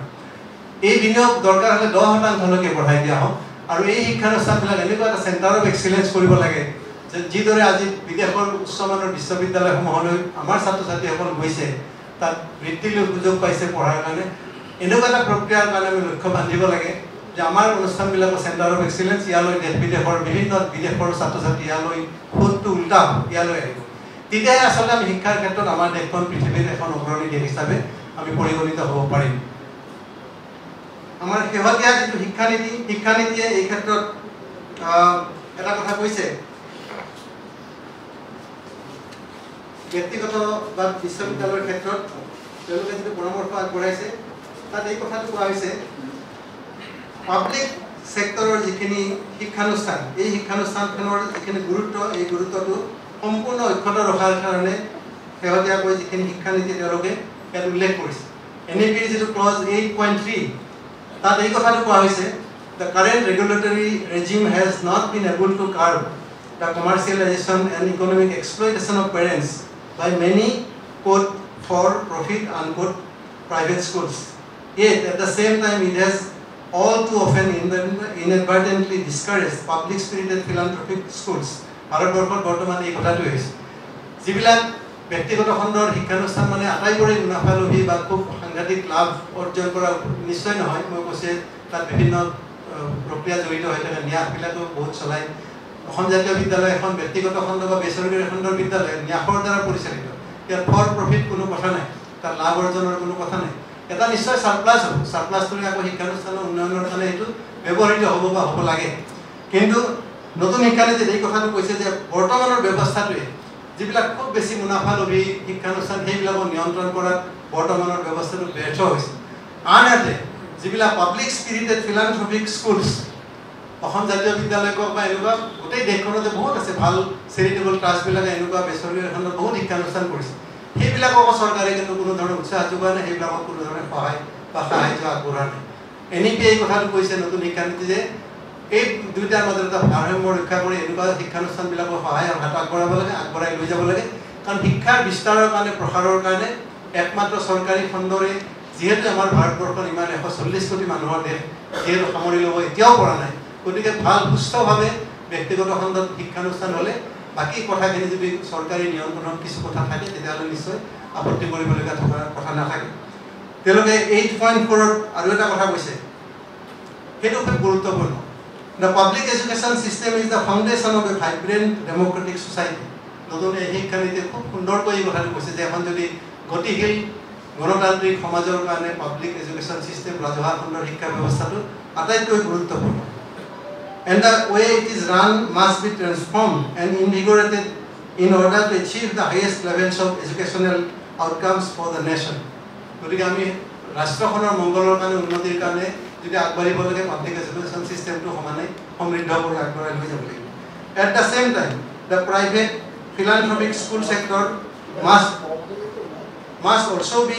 encouraged and enabled to play a significant and beneficial role তো এই দুইটা কথাৰ মাজত সমতা ৰাখি মই ভাবো সাম্প্ৰতিক যিটো প্ৰেক্ষাপট হেহগীয়া যিটো আমাৰ প্ৰতিচ্ছবি এই কথাটোক আমি এটা ইতিবাচকভাৱে কেনেকৈ আগবঢ়াই লৈ যাব পাৰোঁ সেই সম্পৰ্কত যদি ভালকৈ পৰিকল্পনা কৰিব পাৰোঁ নিশ্চয় আমাৰ শিক্ষা ক্ষেত্ৰতো দেশখন আগবাঢ়ি যাব পাৰিব এটা ভৱিষ্যতৰ আমাৰ যিবিলাক প্ৰত্যাহ্বান আহিছে সাম্প্ৰতিক যিবিলাক প্ৰত্যাহ্বান আহিছে এই গোটেই কথাখিনি প্ৰত্যাহ্বান বহুত ধৰণৰ হয় মই আৰম্ভণিৰ পৰা কৈ আহিছোঁ যে মাতৃভাষা মাধ্যমৰ কথা মাতৃভাষা মাধ্যমৰ শিক্ষা ব্যৱস্থাটো যদি জীয়াই নাথাকে তেতিয়াহ'লে শেষত গৈ আমাৰ কিন্তু জাতিটোৰ প্ৰতি সংকটটো নামি আহিব আমি যদিও কৈছোঁ যে আমি জাতি ৰক্ষাৰ আন্দোলন হিচাপে জাতীয় বিদ্যালয় আৰম্ভ হোৱা নাই মাতৃভাষা মাধ্যমত শিক্ষা আহৰণ কৰিলে সেইটো এটা বাই প্ৰডাক্ট হিচাপে স্বতঃস্ফূৰ্তভাৱে জাতি ৰক্ষা বা ঐতিহ্য ৰক্ষাৰ কথাটো আহি যায় কিন্তু যদি মাতৃভাষা মাধ্যমত আমি পৰিচিত নহওঁ আমাৰ ল'ৰা ছোৱালী যদি নিজৰ ভাষাটো চিনি নাপায় পঢ়িব নোৱাৰে ভৱিষ্যতলৈ আমাৰ উপন্যাস কোনে লিখিব কবিতা কোনে লিখিব সেই আজিৰ যি হ'ব অমূল্য অমৰ সৃষ্টি এই সৃষ্টিৰ আজি এটা সময়ত পৰৱৰ্তী প্ৰজন্মত কোনে পঢ়িব আৰু যদি ভাষাটো জীয়াই নাথাকে তেতিয়াহ'লে জাতি এটা কেতিয়াও বাচি নাথাকে যদি প্ৰত্যাহ্বান বা সংকট যদি কিবা আহি পৰিছে মই সংকট শব্দটো কেতিয়াও মানিয়ে নলওঁ কিছুমান সাময়িক বিপৰ্যয় আহে বুলি আপোনালোকে মই অনুভৱ কৰোঁ বিপৰ্যয় মুখামুখি হ'ব পৰাৰ কাৰণে আমাৰ সামৰ্থ্য আছে সেই সামৰ্থ্য আমি আহৰণ কৰিব লাগিব আৰু এই প্ৰত্যাহ্বান বুলি ভবা কথাটো ভৱিষ্যতৰ জাতি ভাষা সংস্কৃতি ঐতিহ্য ৰক্ষাৰ কাৰণে এটা অন্যতম অপৰিহাৰ্য চৰ্ত হৈছে মাতৃভাষাৰ প্ৰতি সন্মান সেই সন্মান ল'ৰা ছোৱালীক মাতৃভাষা মাধ্যমত নিজৰ নাতি নাতিক মাতৃভাষা মাধ্যমত পঢ়োৱা এটা হ'ব পাৰে ল'ৰা ছোৱালী বেলেগ মাধ্যমত পঢ়িলে ঘৰতেই মাতৃভাষা মাধ্যমত চৰ্চা হ'ব পাৰে ভাষা মাধ্যমৰ কিতাপ পত্ৰ পঢ়া বাতৰি কাকত আলোচনী পঢ়াটো এটা অন্যতম দায়িত্ব হ'ব পাৰে এই ধৰণৰ যদি মাতৃভাষাৰ প্ৰতি শ্ৰদ্ধাশীল আমি নহওঁ তেতিয়াহ'লে জাতিৰ বিপদ অৱধাৰিত অনিবাৰ্য আচ্ছা ভাষা নাথাকিলে কোনো জাতিৰ পৰিচয় অকল মৌখিক ভাষা এটাত জাতি এটা বাছি নাথাকে বহুত ভাষা পৃথিৱীৰ পৰা বিলুপ্ত হৈছে মই নাভাবোঁ কেতিয়াও যে অসমীয়া এটা ইমানেই শক্তিশালী ভাষা এইটো কোনোবা বিলুপ্তিৰ আশংকা মোৰ মনত কোনোদিনে সোমোৱা নাই কেৱল আমি যাতে বেছি বিচ্যুত নহয় সঠিক পথত জাতিটোক আগবঢ়াই লৈ যাব পাৰোঁ তাৰ কাৰণে সকলোৱে সচেষ্ট হ'ব লাগে আৰু মই কৈছোঁ ইয়াত মাধ্যমৰ কোনে কি মাধ্যমত পঢ়াইছে সেই সকলো কথা একাষৰীয়া কৰি থৈ সকলোৱে সন্মিলিত প্ৰচেষ্টাৰে ভাষাটোৰ কাৰণে জাতিটোৰ কাৰণে শিক্ষা ব্যৱস্থাৰ সবলীকৰণৰ কাৰণে আমি একেলগে আগবাঢ়ি যাব লাগিব তেতিয়া আমাৰ নিশ্চয় এই প্ৰত্যাহ্বানৰ আমি মুখামুখি হ'ব পাৰিম আৰু আজিৰ যিটো প্ৰত্যাহ্বান যে শিক্ষা একমাত্ৰ অসমতে ভাৰতবৰ্ষতে সীমাবদ্ধ হৈ থকা নাই এটা বিশ্বমুখী যিটো যাত্ৰা আজি আৰ্টিফিচিয়েল ইণ্টেলিজেন্সৰ যুগ বিজ্ঞান প্ৰযুক্তি তথ্য ইমানেই প্ৰসাৰিত হৈছে ইয়াৰ লগত যদি প্ৰতিযোগিতাত আমি তিষ্ঠি থাকিবলগীয়া হয় তেতিয়াহ'লে আমাৰ মনবিলাক আধুনিক হ'ব লাগিব মনৰ দিগন্ত প্ৰসাৰিত কৰিব লাগিব গোটেই বহিৰ্বিশ্বৰ লগতে সম্পৰ্ক ৰক্ষা কৰিব লাগিব আৰু তেতিয়াহে আমি এটা আধুনিক নতুন প্ৰজন্ম গঢ়িব পাৰিম কাৰণ শিক্ষাৰ উদ্দেশ্য হ'ব লাগে এটা হলিষ্টিক ডেভেলপমেণ্ট ছাত্ৰ ছাত্ৰীৰ সৰ্বাংগীন বিকাশ যাতে তেওঁ এজন ভাল বিশ্ব নাগৰিক হ'ব পাৰে শেষত মই এটা খুব মোৰ প্ৰিয় বাক্য এটাৰে সামৰিম education is a means for the holistic development of the person that help a man to become a sensible human, who can help in creating a beautiful environment not only for his own self but for all people living with him. সকলোৰে মংগল হ'ব লাগিব, সমাজখনৰ মংগল হ'ব লাগিব, মানৱ জাতিৰ কল্যাণ হ'ব লাগিব। এইটোৱে শিক্ষাৰ এটা সামগ্ৰিক আৰু মূল লক্ষ্য হোৱাটো উচিত, আৰু সেই চিন্তাৰে আগবাঢ়িলে আমাৰ নিশ্চয় সমাজখন ভৱিষ্যতে মংগলময় হ'ব। আপোনালোক সকলোকে ধন্যবাদ জনাই মই কিবাকিবি নিজৰ অভিজ্ঞতা আপোনালোকৰ লগত ভগাই ল'লোঁ। যিখিনি ভুল ত্ৰুটি কিবা হৈছে বিচ্যুতি হৈছে তাৰ কাৰণে মাৰ্জনা বিচাৰিছোঁ। শেষত পুনৰবাৰ পৰাগ দাসলৈ সন্মান জনাই আপোনালোক সকলোকে ধন্যবাদ জনাই মোৰ ক'বলগীয়াখিনি সামৰিছোঁ। ধন্যবাদ। ময়ূৰ বৰুৱা ডাঙৰীয়া আৰু উপস্থিত সুধীবৃন্দ, ইমান সুন্দৰ এটা সাৰ গৰ্ভ থকা এনেকুৱা সুন্দৰ এটা বক্তৃতা শুনাৰ পিছত মোক এনেও 2 মিনিটৰ ভিতৰত ক'বলৈ দিছে, মই 2 মিনিটৰ ভিতৰতে ক'ম। মই আন্তৰিক অভিনন্দন জনাইছোঁ এই উদ্যোক্তাসকলে যে এনেকুৱা এটা অনুষ্ঠান শিক্ষা বিষয়ক, বিশেষকৈ যিটো শিক্ষা আজি সংকট বুলি মই ক'বলৈ বাধ্য হৈছোঁ যে এইটো এটা সংকটত পৰিছে আমাৰ শিক্ষা গোটেই ভাৰততে, আৰু বিশেষকৈ অসমত এটা সংকটাপূৰ্ণ অৱস্থা পাইছে। আৰু মই আচলতে ইয়াৰ এটা সুযোগ ল'ব খুজিছোঁ, যদি চৰকাৰে এই কাৰণত এই কথাখিনি চৰকাৰলৈ যায় যে অসমৰ যিটো শিক্ষা ব্যৱস্থা, সেই শিক্ষা ব্যৱস্থাটো আমি জাতীয় বিদ্যালয় আৰ্হিত কৰিব লাগে, আৰু জাতীয় বিদ্যালয় আৰ্হিত কৰিলেহে চাগে আমাৰ অসমীয়া ভাষা কৃষ্টি আৰু সকলো ৰক্ষা হ'ব, আৰু অসমৰ প্ৰজন্মসকলে উঠি অহা প্ৰজন্মসকলে শিক্ষা পাব পাৰিব। ইয়াত এটা সৰু কথা এটা মই ক'ব বিচাৰিছোঁ যে আমি এতিয়া শৈশৱৰ কথালৈ নিশ্চয় আমাৰ শিক্ষানীতিখনে কৈছে, কিন্তু আমি তাক কেনেধৰণে আচলতে প্ৰয়োগ কৰিছোঁ সেইটোৱে সকলোতকৈ ডাঙৰ কথা হ'ব। কাৰণ শিক্ষানীতিখনত নিউমাৰেচি আৰু লিটাৰেচি কথাটো কৈছে, কিন্তু শৰ্মা ডাঙৰীয়াই কোৱাৰ দৰে যদি আমি নিউমাৰেচি লিটাৰেচিৰ ওপৰত জোৰ দিওঁ, য'ত হাতৰ আমাৰ তেখেতে কৈছে যে আমাৰ যিটো চকু আৰু হাতৰ যিটো ৰিলেশ্যনশ্বিপ, যিটো মানে কোঅৰ্ডিনেশ্যন, সেইটো নাহে, গতিকে তেনেকুৱাকৈ যদি আমি আকৌ আৰম্ভ কৰোঁ সেইটো কিন্তু আমাৰ হিতে বিপৰীত হোৱাৰহে চান্সটো আছে, আৰু সেইটো আমি দেখা পাইছোঁ। আচলতে আমাৰ এতিয়া দেখা পাইছোঁ যে বহুতো এতিয়া প্ৰি প্ৰাইমেৰী স্কুল হৈছে ECCE নামত, আৰু সেই স্কুলবিলাকত আমি দেখিছোঁ যে তেওঁলোকে একেবাৰে সৰু শিশুটোৰ পৰা, কাৰণ নিউমাৰেচি আৰু লিটাৰেচিৰ কথা কোৱা আছে, আৰু নিউমাৰেচি আৰু লিটাৰেচিক যদি জোৰ দিবলৈ হয় 3 বছৰীয়া শিশুটোক, তেতিয়াহ'লে কিন্তু ইয়াৰ আমি সুফল আমি পাব নিশ্চয় নোৱাৰিম। আৰু এটা কথা ক'বলৈ মই বিচাৰোঁ যে আমি আচলতে শিশুসকলক আজিকালি এনেকুৱা এটা আপুনি কৈছে যে ইমান এটা বাৰ্ডেন দিয়া হৈছে শিক্ষাৰ, যে তেওঁলোকৰ নিজৰ ঘৰৰ পৰিৱেশ বা ঘৰৰ কাষৰ পৰিৱেশৰ লগত কোনো সম্বন্ধ নাথাকে। শিশুটোৰ পৰা সেইটো সুবিধাই দিয়া নহয়, তেওঁলোকক ইমান এটা বাৰ্ডেন দিয়া হয়, ইমান এটা তেওঁলোকৰ ওপৰত বোজা দিয়া হয় যে তেওঁলোকক সেই সুবিধাটো দিয়া নহয়। আৰু এটা বস্তু আমি দেখিছোঁ যে নিশ্চয় জাতীয় বিদ্যালয়ত দিয়ে, মই ইমান আচলতে নাজানো, যে প্ৰশ্ন সোধাৰ যিটো এটা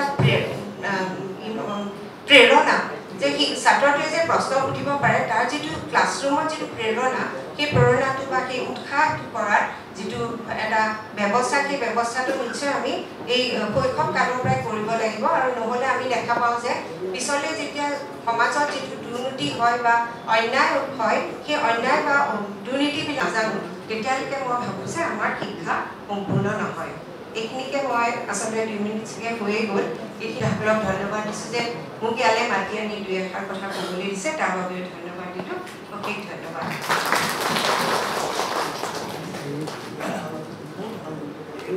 মাতিলে মানে আচলতে অপূৰ্ব বৰুৱা নাই কাৰণে দায়িত্বত বহিব এজন বয়োজ্যেষ্ঠ মানুহ লাগে, বাকী বয়োজ্যেষ্ঠ মানুহবোৰক দেখা হৈ আছে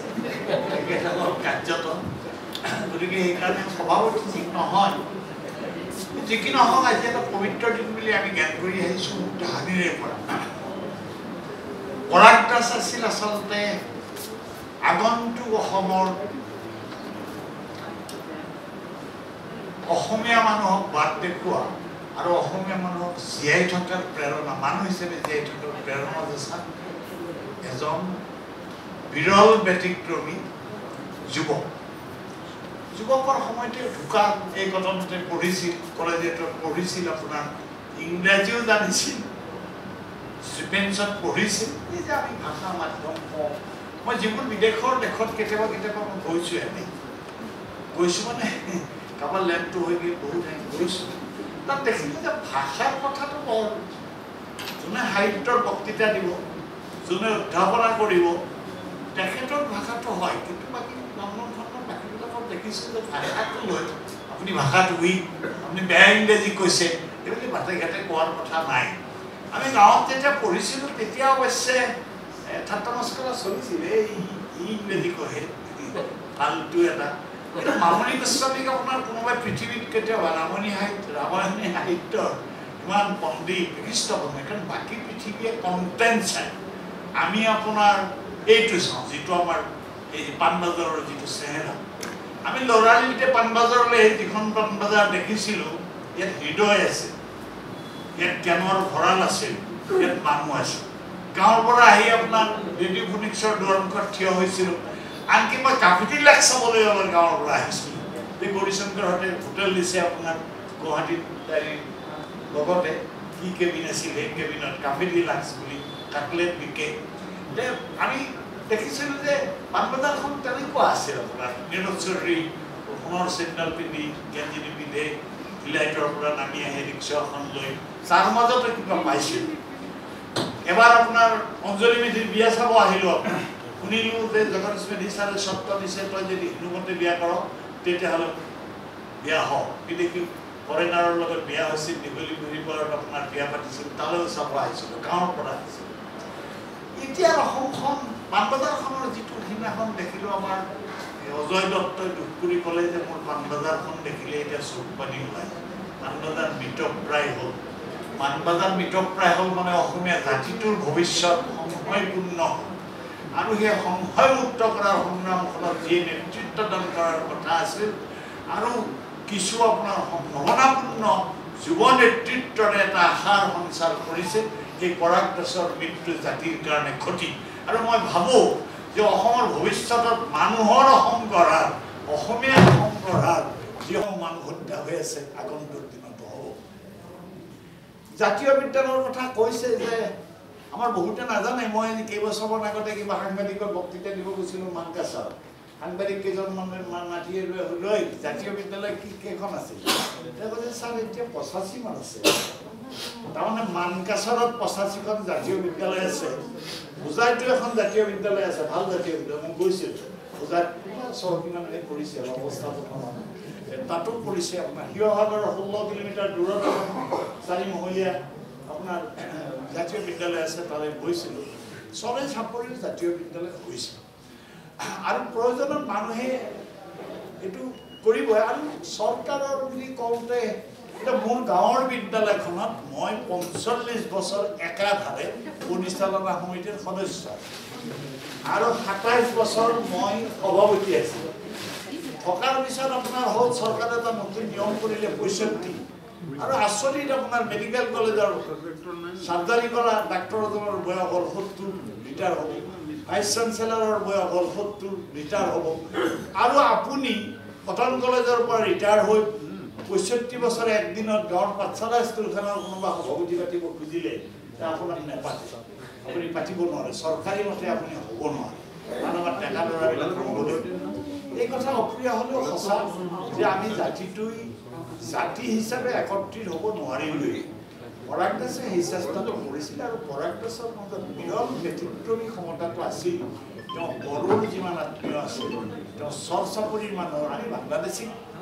সমৰ্থন কৰা বা তেওঁলোকক পেট্ৰনাইজ কৰাৰ কথা নহয় কিন্তু আমাৰ ভৌগোলিক চাৰিসীমাৰ ভিতৰত অসমত বসবাস কৰা প্ৰতিজন মানুহকে অসমীয়া হোৱাৰ গৌৰৱ অনুভৱ কৰাৰ সুযোগটো আমি নিদিলোঁ সেই দিশত কিন্তু পৰাগ দাস এক প্ৰকাৰ বাটকটীয়া মানে নতুন ৰূপত এটা ৰূপান্তৰৰ নায়ক হোৱাৰ সম্ভাৱনা আছিল সেই বস্তুটো হেৰাল এতিয়া আমাৰ সাগৰ্ভ বক্তৃতা দিছে মানে তেখেত ধাৰাটোৰ বৰ্তমানৰ এই ধাৰাটোৰ গতি প্ৰদান গতিকে তেখেতে আমাৰ গাঁৱৰ বিদ্যালয়তো আমি লৈ গৈছোঁ আপোনাৰ এইবিলাক গৈছে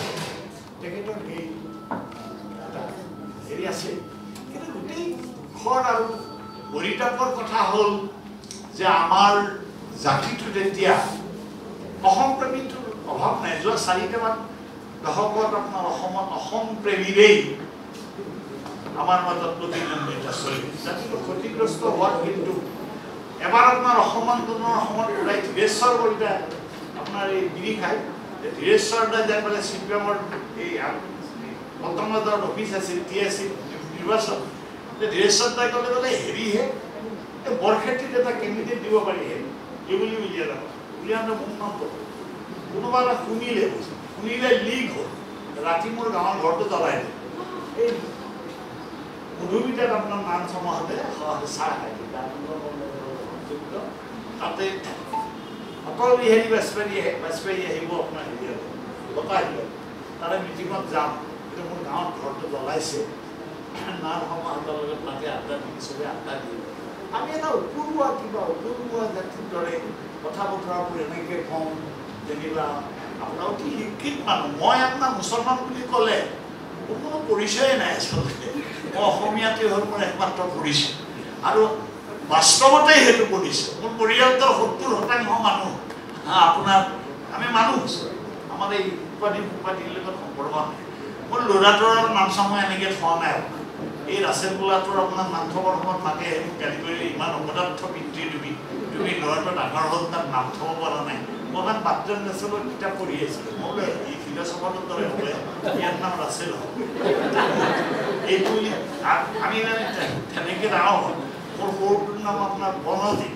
মাকে নাম থ'ব গ'ল যাওঁতে বাইদেৱে সুধিলে ক'লে যে সেই তাৰ নাম কি ক'লে যে হেৰি বনজিৎ বুলি ক'লে তেওঁৰ মনত পৰিল অসমীয়া নাম হ'ল কিন্তু এই মাদ্ৰিদত যোৱা কথা আছিল আপোনাৰ এই চাউথ কোৰিয়াত কিবা গণ্ডগোল কৰিছিল আন্দোলন কৰিছিল এই কিবা ক্লিয়াৰেঞ্চ লওঁতে ভিছাৰ সময়ত আপোনাৰ গণ্ডগোল হ'ল তেতিয়া সি ক'লে যে মোৰ নামটোহে হেৰি মাকক ক'লে মোৰ নামটোহে বনজিৎ কৰি হুছেইনটো থাকি গ'ল নহয় বাৰ্মা উপাধিৰ এজন গ'লগৈ সেইকাৰণে আমাৰ অসমীয়া এটা সংকটৰ মাজত জীয়াই থকা জাতি এই জাতিটোক আচলতে জীয়াই ৰাখিবলৈ হ'লে আমাক আচলতে অসংখ্য পৰাগ লাগিছে কিন্তু সেইটো সম্ভৱ নহয় এটা পৰিয়ালত গোটেই ল'ৰা ছোৱালী সেইকাৰণে পৰাগ আছিল বিৰল ব্যতিক্ৰমী সম্ভাৱনা এই সম্ভাৱনাটো বিনষ্ট কৰাই আছিল কিছুমান মানুহৰ লক্ষ্য কিছুমান মানুহৰ উদ্দেশ্য পৰাগৰ লগে লগে অসমত এটা ধাৰা আপোনাৰ দুৰ্বল হ'ল ক্ষতিগ্ৰস্ত হ'ল আৰু অসমৰ ভৱিষ্যত অনিশ্চয়তা বুলি ক'লে চৰকাৰেও বেয়া পাব এইটোতো আমি কথা বতৰা ক'বও নোৱাৰা হৈছোঁ কোনেও আমাৰ চৰকাৰক মই কোনো বিশেষ ব্যক্তি বা চৰকাৰক গালি পৰা নাই অসমীয়া জাতিটো এতিয়া এনেকুৱা হ'ব যে অসমীয়া জাতি পুৰা জাতিৰ দৰে আৱেগত নাচোঁ আপোনাৰ এই যে কোনটো পৃথিৱীত আপোনাৰ হেৰি আপোনাৰ এনেকৈ কোটি 100 কোটি 200 কোটি খৰচ কৰি আপোনাৰ নাচ নচা পৃথিৱী আমি ছ'ভিয়েট ৰাছিয়াত গৈছিলোঁ তাতো দেখিছোঁ আপোনাৰ যে নাচ দেখুৱাবলৈ দিছে এতিয়ালৈকে চৰকাৰে আপোনাৰ ছ'ভিয়েট ৰাছিয়াত মস্কোত আপোনাৰ নাচ দেখুৱাব দিছে বেলে নৃত্য আমাৰ এই প্ৰেক্ষাগৃহত ভিতৰতে এই যে আমাৰ ইয়াত যিটো অভিনৱ কাৰবাৰ হয় সেইকাৰণে পৰাগৰ কথাটো চিন্তা কৰিলেই জাতিটোৰ ভৱিষ্যতৰ দুৰ্ভাৱনাই আমাক আৰু আক্ৰান্ত ইতিমধ্যেতো আপোনাৰ মেধাৱী ল'ৰাবিলাকৰ আত্মহত্যা আমাৰ IITত আপোনাৰ যেতিয়া মাহত এজন ল'ৰা দুইটাৰ পৰা বহি থাকে জাপনি কৰে কোটাটো আজিকালি সেইটোৱেই হ'ল কোটাটো এতিয়া আপোনাৰ চাউথ কোৰিয়া দখল কৰিলে চাউথ কোৰিয়া জাপান এইবিলাকতে যথেষ্ট বিদ্যাৰ প্ৰভাৱটো খুব বেছি আৰু দ্বিতীয় বিদ্যাৰ যিটো হেৰি আছে আমাৰতো এই চিম্পল কথা বুঢ়া চামৰ পৰা আদি কৰি যিমানে অসমীয়া লেখে তেখেতক ইংৰাজীৰ পণ্ডিত আৰু ইংৰাজীৰ পাণ্ডিত্য বঢ়াবলৈ হ'লে সৰু ল'ৰাটো চাউথ কোৰিয়াত আছে 2 বছৰমান পিছতে সি দেখিলোঁ জাৰ্নেলিষ্ট তাৰে পেপাৰত ভিছাৰ লিখা পঢ়িলে ভাষা এটা শিকা যায় কিন্তু ভাষাৰ পণ্ডিত হ'বৰ কাৰণে সকলো পণ্ডিত হোৱাৰ দৰকাৰ নাই সকলো ভাষাতে পণ্ডিত হ'বনে চব অসমীয়া ইংৰাজীৰে আপোনাৰ হ'বনে চিন্তাৰ ক্ষেত্ৰত মোৰ মনত পৰে সেইদিনা হঠাৎ মনত পৰিছিল মেঘপাঠক নেকি মেঘপাঠক এইজনে ক'লে যে এইটোৰ অসমীয়া খালী ভৰি ফুৰা কিন্তু জীৱনটো খালী ভৰি আপোনাৰ শিক্ষকতা কৰিছিল তলৰ শ্ৰেণীত অসমীয়া পঢ়ুৱাইছিল কিন্তু অসমীয়া তেনেকৈ পঢ়িছে সেইকাৰণে আজি আচলতে মিটিংটো সম্পূৰ্ণ হৈছে নাৰায়ণ শৰ্মাই আপোনাৰ এটা অত্যন্ত জাতিৰ কামত আহ্বান কৰিছে মাতৃভাষা মাধ্যম বা জাতীয় বিদ্যালয়ৰ যিটো ধাৰা এটা আমাৰ পৰিয়ালৰ 4টা মানে পঢ়ে 3টাও পঢ়ে কাম কৰা মানুহৰ ল'ৰাটো পঢ়ে তাৰমানে গৈছোঁ কোনোবাই ক'লে বোলে জন্মস্থান দৰে আপোনাৰ এখেত আগতে উঠিব মানে বুলি কয় জন্মস্থান বোলে কাম কৰা মানুহৰ ল'ৰা ছোৱালী দিয়া নাছিল গতিকে মই নাৰায়ণ শৰ্মা ধৰিব গৈছিলোঁ যে আমাৰ ঘৰত আপোনাৰ কাম কৰা হেৰি কৰে গতিকে তাক দিব লাগিব পিছে দেখিলে সি আমাৰ এতিয়াতে ভাল নম্বৰ পায় ভাল নম্বৰ পায় মোৰ নাতিনীজনীও পঢ়ে এই নাতিনীজনী পঢ়ে মানে তেওঁলোকে পঢ়ায় আপোনাৰ কাৰণ তেওঁলোকে জাতিৰ পাওন আপোনাৰ মন জয় গতিকে স্বাভাৱিকতে পঢ়ায় কিন্তু তাই অকণমান এই যি কি নহওক মই কৈছোঁ যে অসমখনৰ এই সংকট কালত এই যিটো জাতীয় বিদ্যালয়ৰ ষ্ট্ৰীম বা শংকৰদেৱ শিশু নিকেতন মাতৃভাষাৰ প্ৰতি যিটো একাগ্ৰতা আগৰ মানুহে এইটো গুৰুত্ব নিৰ্ধাৰণ কৰিছে আপোনাৰ কলিকতাত পঢ়া মানুহবিলাকেতো অসমীয়া ভাষা এই বিদ্যালয় আনিছিল তেখেতসকলতো কলিকতাতে বেছিভাগে বেছি পঢ়িছিল প্ৰভাৱ কৰিছিল আৱাহন বাঢ়ি তেওঁলোকে বাঢ়ি পুনৰজীৱিত কৰিলে এই মানুহবোৰ আছে হলি ডেকাইটো আপোনাৰ বঙালীত মাছ পাইছিলে মেইন গতিকে পাই পেলাই তেখেতেতো আপোনাৰ বেংগ হেৰি অসমীয়া সাহিত্য চহকী কৰিছিল গতিকে জাতিটো ৰূপান্তৰ আনিবলৈ হ'লে এই মাতৃৰ প্ৰতি পৰাগৰ যিটো মাতৃ মানুহৰ প্ৰতি যিটো শ্ৰদ্ধা একেলগে তাত আছিল আপোনাৰ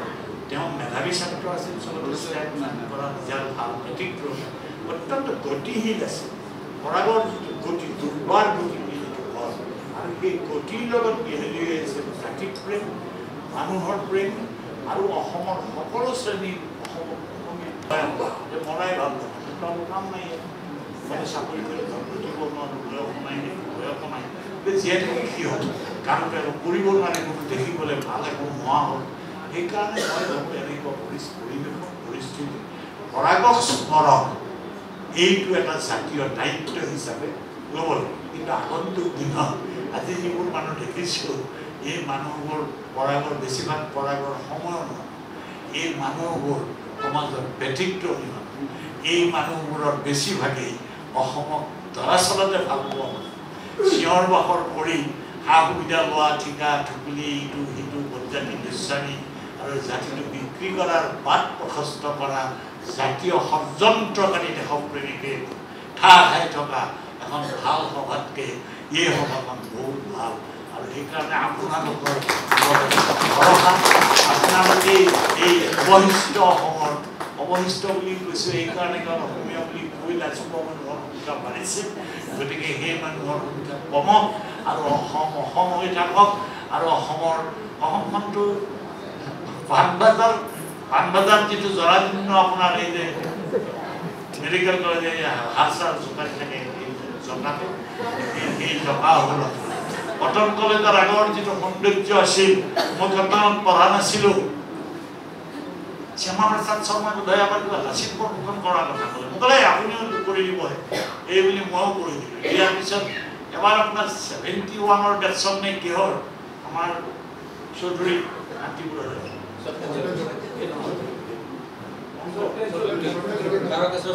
তাৰাকেশ্বৰ চৌধুৰীয়ে মোক ক'লে হেৰি আপুনি এটা লেখা দিবচোন বুলি ক'লে মই এটা লেখা দিলোঁ কিবা লিখি দিলে দি পেলাই দেখোঁতে সেইখন আপোনাৰ হেৰি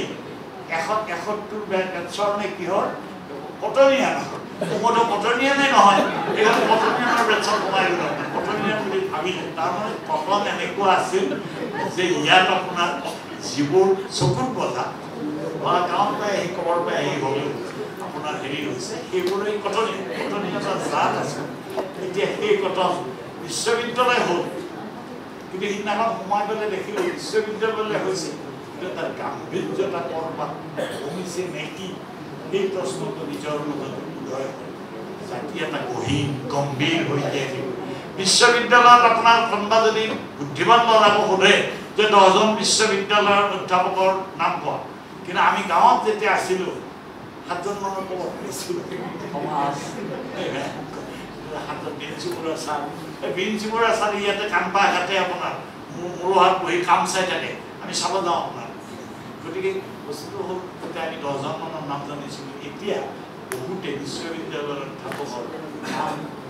যদি ক'ব দিয়ে ঠৌকতে আপোনাৰ মনলৈ অহা প্ৰখ্যাত বিশ্ববিদ্যালয়ৰ অধ্যাপকৰ সংখ্যাটো কমিছে নবেদো আপোনালোকে আমি ডিব্ৰুগড়তে আপোনালোকক আৱিষ্কাৰ কৰা গতিকে কালি কথাটো হ'ল সেইকাৰণে আপোনাৰ পৰাগৰ স্মৃতি জাতিৰ কাৰণে সদায় সজাগ হৈ থাকিব আৰু পৰাগৰ যিসকল অনুগামী আৰু তেওঁ পূৰ্বৱৰ্তী যিসকল আছে সেইসকল আৰু জাতিক বুজাই দিব লাগিব পৰাগৰ দৰে থাকে আৰু ইমান দায়িত্বশীল জাতিপ্ৰেমী অন্ত শ্লোগান সৰ্বস্ব সেইখিনিকে কৈ আপোনালোক মই বক্তৃতাটো দিয়াৰ কথা নাছিলে কিবা উঠিলে কিবা কথা কওঁ মানুহজনলৈ কওঁ সেইটোতো কওঁ এইটো আচলতে বৰ বহিৰ প্ৰকাশ ক'ব খোজোঁ মোৰ জ্ঞানে জোৰা নাই কিন্তু কিবা ক'ব খুজিছোঁ এইকাৰণে কাৰণ মই নিজে অতৃপ্ত মই নিজে অসন্তুষ্ট আৰু মই নিজে হতাশগ্ৰস্ত মই এনে এখন সমাজত বাস কৰিছোঁ এনে এটা জাতিৰ অংশীদাৰ হৈছোঁ যিটো জাতি আৰু জাতীয় অংশীদাৰিত্বটো এতিয়া নায়েই ক'ত অংশীদাৰিত্ব আগততো এই বুঢ়া মানুহবিলাকে অংশীদাৰ আছে তেওঁলোকে স্কুল পাতিছিল ৰাস্তা সাজিছিল কিবা সাজিছিল মিটিঙত পাতিছিল আজিকালি এইবোৰ দামহীন মানুহ গতিকে সমাজত অংশীদাৰিত্ব কমা জাতিৰ ভৱিষ্যত অন্ধকাৰ হ'বলৈ বাধ্য আমি প্ৰতিজন মানুহে আমি এই জাতিৰ অংগ এই বুলি ভাবিব লাগিব গতিকে দীঘলী পুখুৰীটো যেতিয়া দেখিব ওলায় কোনো গুৱাহাটীয়ে নাকান্দিলে কাৰণ দীঘলী পুখুৰীটো আছিল অসমৰ হৃদয় হৃদপিণ্ড সেইটো বেচিব খোজে তাৰ মানে নিজক বেচিব খোজে মাকক বেচিব খোজে আপোনাৰ সমৃদ্ধিৰ কাৰণে টকাৰ কাৰণে যেনে এটা পৰিৱেশত আচুকান উধামগীত হৈ থাকে খঙাল হৈ থাকে আৰু নিজক পাহৰি যাওঁ আৰু জ্ঞানগৰ্ভ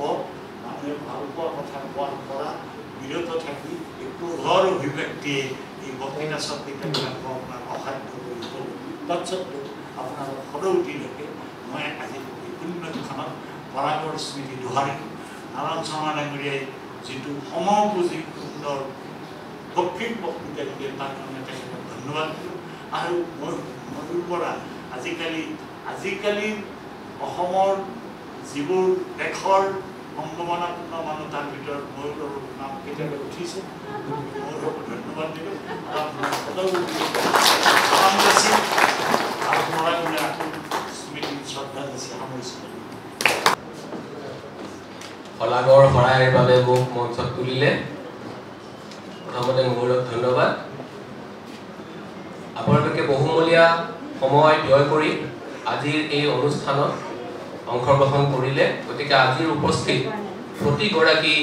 ব্যক্তিকে মই প্ৰথমতে শলাগ লৈছোঁ ডাক্তৰ নাৰায়ণ শৰ্মা আমি বুধবাৰ কাকত প্ৰকাশৰ আৰম্ভণিৰ সময়ছোৱাতেই হওক বা অসম জাতীয় বিদ্যালয় প্ৰতিষ্ঠাৰ সময়ছোৱাতে হওক তেখেতক অতি ঘনিষ্ঠভাৱে পাইছিলোঁ আৰু আজি এই বক্তৃতা অনুষ্ঠানত তেখেতে ইমান এটা চিন্তাশীল আৰু সাৱলীল বক্তৃতাৰে আমাক সকলোকে আপ্লুত কৰাৰ বাবে ডক্টৰ নাৰায়ণ শৰ্মাক মই কৃতজ্ঞতা জনাইছোঁ হাইদৰদাৰ কথা ক'বই নালাগে হাইদৰদাৰ উপস্থিতিয়েই এই গোটেই বক্তৃতা অনুষ্ঠানৰ পোষ্টক বহাইছে হাইদৰ হুছেইন ডাঙৰীয়াকো মই কৃতজ্ঞতা জনাইছোঁ আৰু এই যি পৰাগ কুমাৰ দাস স্মাৰক ট্ৰাষ্ট এই ট্ৰাষ্টৰ প্ৰতিজন কৰ্মকৰ্তাৰ আশাসুলীয়া প্ৰচেষ্টা এই তৃতীয় স্মাৰক বক্তৃতানুষ্ঠান সুকলমে সম্পন্ন হৈছে মই প্ৰতিগৰাকী ট্ৰাষ্টৰ সদস্যক ধন্যবাদ জ্ঞাপন কৰি মোৰ এই শলাগৰ শৰাই ইয়াতে সামৰণি মাৰিছোঁ আৰু কুমাৰ দাসৰ সন্দৰ্ভত তৃতীয় বাৰ্ষিক স্মাৰক বক্তৃতা আজি আপুনি সমন্বয় কি ধৰণে তেখেতক স্মৰণ কৰিব তেখেতৰ অনুপস্থিতি কি ধৰণে অনুভৱ কৰে আজি পৰাগ কুমাৰ দাস 1996 চনতে আমাৰ মাজৰ পৰা খুব শোকাবহভাৱে আঁতৰি যাব লগা হ'ল আৰু তেখেতৰ বিয়োগ আমাৰ গোটেই সমাজ জীৱনৰ কাৰণে ডাঙৰ ক্ষতি অতি মেধাসম্পন্ন এজন ব্যক্তি যিয়ে সাংবাদিকতাৰ মাধ্যমত ৰাইজৰ পক্ষত থাকি সমাজখনক নেতৃত্ব দিয়াৰ সপোন দেখিছিল সাংবাদিকতাৰ মাধ্যমেৰে জনগণৰ সমস্যা উত্থাপিত কৰিছিল অতি সক্ৰিয় সমাজ সচেতন এগৰাকী ব্যক্তি যাক আমি হেৰুৱালোঁ আৰু সেই মই কৈছোঁ যে তেখেতৰ বিয়োগ আমাৰ কাৰণে এক ডাঙৰ ক্ষতি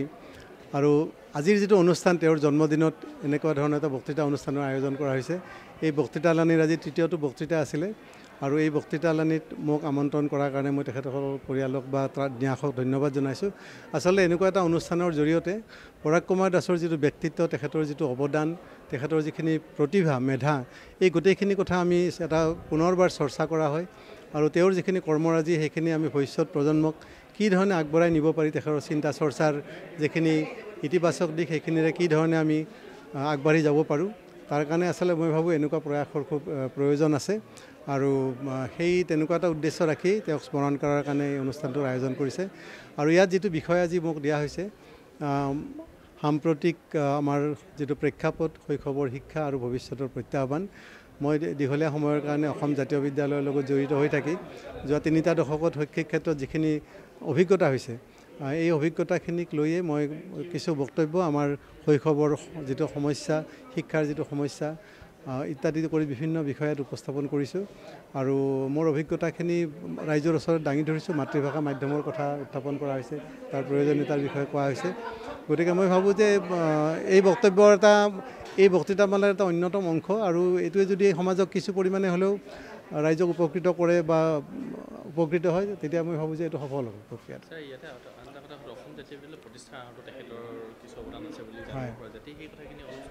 অসম জাতীয় বিদ্যালয়ৰ যেতিয়া প্ৰতিষ্ঠা হয় পৰেশ কুমাৰ দাস আৰম্ভণিৰ পৰাই আমাৰ লগত জড়িত হৈ আছিলে এই গোটেই প্ৰক্ৰিয়াটোক তেখেতে যথেষ্ট উৎসাহ যোগাইছিল তেখেতৰ সন্তানক প্ৰথম বছৰতেই ইয়াত নামভৰ্তি কৰাইছিল দ্বিতীয় বছৰত তেখেতৰ দ্বিতীয় সন্তানিক নামভৰ্তি কৰাইছিল আৰু এই নৈতিকভাৱে তেখেতে সক্ৰিয়ভাৱে আমাক যথেষ্টখিনি সহায় আগবঢ়াইছিল ঠিক উদ্যোক্তা হিচাপে তেখেতে নাছিলে আনুষ্ঠানিকভাৱে আমাৰ যিখন সমিতি আছিল তাত যদিও তেখেত নাছিল কিন্তু সক্ৰিয়ভাৱে নৈতিকভাৱে মানসিকভাৱে তেখেতে যথেষ্টখিনি সক্ৰিয় সমৰ্থন আগবঢ়াইছিল আৰু আমাৰ কাৰণে তেনেকুৱা আচলতে সমৰ্থন নৈতিক সমৰ্থনৰ কথাটো আমাৰ কাৰণে সেই সময়ত বহু মূল্যৱান আছিল সেই অৰ্থত তেখেতে আমাৰ জাতীয় বিদ্যালয়ৰ এই প্ৰক্ৰিয়াটোত মই ভাবোঁ যে তেখেতে এটা অন্য ধৰণে এটা ভূমিকা পালন কৰিছিলে